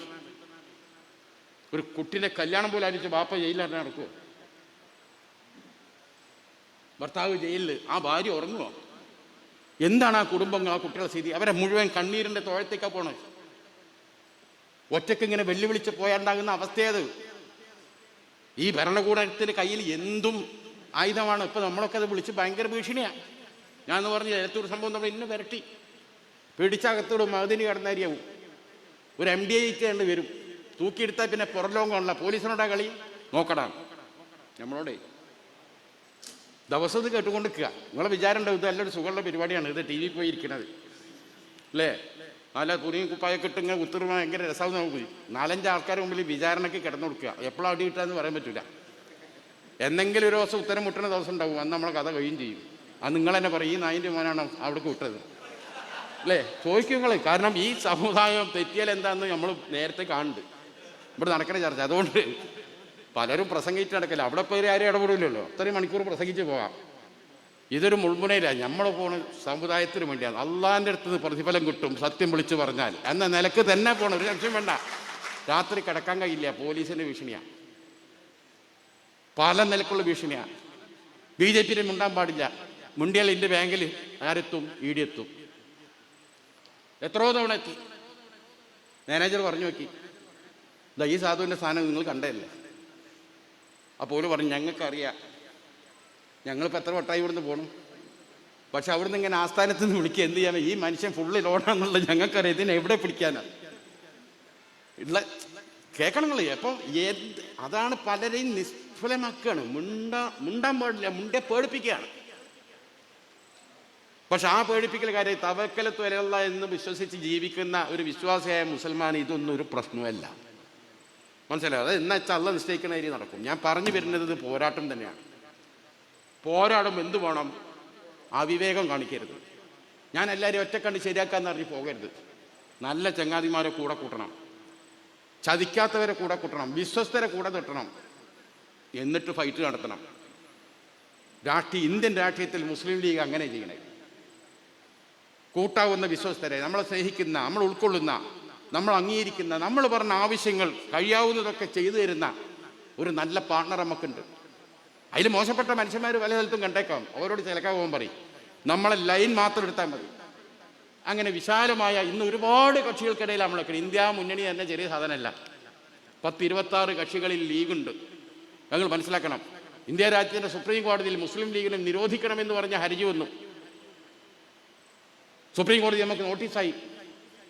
75 കൊല്ലത്തെ നമ്മുടെ പ്രവർത്തന റിപ്പോർട്ട് നമ്മളോട് കൊടുത്തു. വായിച്ച ബെഞ്ച് പറഞ്ഞെന്താ? സുപ്രീം കോടതി ഇത് നിരോധിക്കേണ്ട പാർട്ടിയല്ല എന്ന് പറഞ്ഞ് ഹർജിയാണ് തള്ളി. ഇന്ത്യയിൽ നിയമനിർമ്മാണം എന്ന് പറഞ്ഞാൽ ഏതാ? ലോക്സഭയിലും രാജ്യസഭയിലാണ് നിയമനിർമ്മാണം നടക്കുക. പിന്നെ നിയമനിർമ്മാണം നടക്കുന്നത് എവിടെയാണ്? സുപ്രീം കോടതിയുടെ ജഡ്ജ്മെന്റുകളാണ് നിയമം. ഇന്ത്യൻ യൂണിയൻ മുസ്ലിം ലീഗ് നിരോധിക്കേണ്ട പാർട്ടിയല്ല എന്നൊരു നിയമം ഇന്ത്യ രാജ്യത്ത് വന്നിരിക്കുന്നു. അതാണ് സുപ്രീം കോടതിയുടെ ജഡ്ജിമെൻറ്റ്. അത്രമാത്രം ദേശീയ തലത്തിലും അംഗീകാരം കിട്ടിയ ഒരു പ്രസ്ഥാനം എന്ന നിലയ്ക്ക് എന്തെല്ലാം ആരോപണങ്ങൾ പ്രകോപിപ്പിക്കാൻ പല മേഖലയിൽ നിന്ന് വന്നാലും ആ പ്രകോപനത്തിന് വശം വരാതെ വെള്ളാപ്പള്ളി എന്തെങ്കിലും തോന്നിയാസം പറഞ്ഞാൽ വെള്ളാപ്പള്ളിക്ക് പള്ള നിറച്ചും കൊടുക്കുക, അല്ലാതെ ഈഴവ സമുദായത്തിലേക്ക് പോകരുത്. ആരായാലും ഇപ്പം BJP ഒക്കെ എന്ത് ചെയ്യും? മുഹമ്മദ് നബീനെ ഭയങ്കര മോശമാക്കി പറയും. സ്ത്രീ ലംബടനാണ്, മറ്റേ ലംബടനാണ്. അന്നേരം നിങ്ങളെ ശ്രീകൃഷ്ണൻ മോശക്കാരനാണെന്ന് ചോദിക്കാൻ പാടുള്ളൂ. അത് പറഞ്ഞു കിട്ടില്ല പോലെ ആവശ്യം. ശ്രീകൃഷ്ണൻ 1000 കല്യാണം കഴിച്ച ആളല്ലേ, അത്രയൊന്നും മുഹമ്മദ് കഴിച്ചിട്ടില്ലല്ലോ എന്നൊരു മറുപടി ഒരുത്തൻ പറഞ്ഞ എന്താവും സ്ഥിതി? ഇപ്പം തന്നെ നമ്മളെ ജിഫ്രി തങ്ങളോ കാന്തപുര ഉസ്താദോ ഏതെങ്കിലും ഒരു മഹിളയിൽ വന്ന് മുസ്ലിം പെണ്ണുങ്ങളോട് പറയും നിങ്ങളെല്ലാവരും കുറച്ച് പ്രൊഡക്ഷൻ കൂട്ടണം, പെറ്റ് കൂട്ടണം എന്ന് പറഞ്ഞാൽ എന്തായിരിക്കും ഇവിടെ? എല്ലാ ജനാധിപത്യ മഹിളാ അസോസിയേഷനും റോട്ടുമേലുണ്ടാവും അല്ലേ? എല്ലാ തള്ളാരും വന്ന് റോട്ടിൽ ഉരുണ്ട് കളിക്കും. നമുക്കറിയാം. ഈ പ്രാന്തം വെള്ളാപ്പള്ളി പറഞ്ഞുകൊണ്ട് ആർക്കും കുഴപ്പമില്ല, ജനാധിപത്യ അസോസിയേഷനിലൊന്നും ഇല്ല ഒരു ചുറ്റി.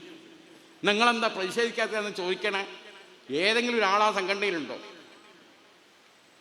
ഒന്നുമില്ല. ഇത് മൊത്തം എന്താണ്? മുസ്ലിം പേടി ഉണ്ടാക്കുക. ചാനലുകാർ എന്താണ് മുസ്ലിം ലീഗ് ഇത്തവണ സീറ്റ് കൂടുതൽ ചോദിക്കും. കൂടുതൽ സീറ്റുകൾ ചോദിക്കാനും പിടിമുറുക്കാനും മുസ്ലിം ലീഗ് ബ്രേക്കിംഗ് എന്ത് പിണ്ണാക്കാതെ ഞാൻ അവരോട് ചോദിച്ചു. ഇത്തവണ മുസ്ലിം ലീഗിന്റെ 27 സീറ്റ് മത്സരിക്കുന്നു, അതിൽ 17 സീറ്റ് പിടിച്ചെടുക്കാൻ കോൺഗ്രസിൽ വലിയ ശ്രമം എന്ന് പറഞ്ഞ ന്യൂസം തങ്ങൾ കൊടുക്കാത്ത വെച്ചത്. അങ്ങനെയൊന്നും കൊടുക്ക്. അതല്ല ലീഗ് പേടിപ്പി. ഇത് പേയ്മെന്റ് റിപ്പോർട്ടർ ചാനലിലൊക്കെ കൃത്യമായി പേയ്മെന്റ് ചെയ്ത്. കാരണം അയാളെ വനമുറി കേസ് മറ്റേ അവിടെ കിടക്കുന്നുണ്ട്. എല്ലാവരും ചോട്ടിലും സൈനുദ്ദീൻ പറഞ്ഞ അരി എന്താണ്? കാലെടുക്കാൻ വയ്യ, അതിൻ്റെ അടിയിൽ എത്രയാണ്? ₹1 പൈസ ഉണ്ട്. അതാണ് അത് ചോട്ടി പിടിച്ചിരിക്കുക.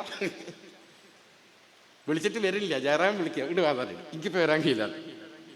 എന്താണ് കാലിൻ്റെ ചോട്ടിൽ ഏതോ ഒരാളെ പൈസ വീണുണ്ട്, അതോട് ചവിട്ടി വെച്ചാൽ അയാൾ അവിടുന്ന് പോയിട്ട് വേണം എടുക്കാൻ. ഇത് പറഞ്ഞതുപോലെ മുഴുവനും ഇവിടെ കംപ്ലീറ്റ് അത്തരത്തിലുള്ള ഒരു ഡീലിലേക്കാണ് പോകുന്നത്. ഭീതി ഇനിയുണ്ടാക്കും. ലീഗിൽ മഞ്ചേരി സ്ഥാനാർത്ഥി ചെയ്ത് ഏതോടത്തും പ്രഖ്യാപിച്ചു. എന്താ ഞാൻ ചെയ്യാം? പിന്നെ ഒരുപാട് സ്ഥാനാർത്ഥികളെ ലിസ്റ്റിൽ വന്നിട്ടുണ്ട്. മണ്ഡലത്തിൻ്റെ പേര് മാറിയിട്ടുണ്ട്. പിന്നെ നിരന്തരം നടക്കുകയാണ്. എന്ത് കൺഫ്യൂഷൻ ഉണ്ടാക്കുകയാണ് ലീഗിൻ്റെ ഉള്ളിൽ. ഇന്നാളെ മാറ്റും, ഇന്നാളെ മാറ്റൂല, ഇന്നാൾക്ക് സീറ്റ് കൊടുക്കും, ഇന്നാൾക്ക് കൊടുക്കൂല.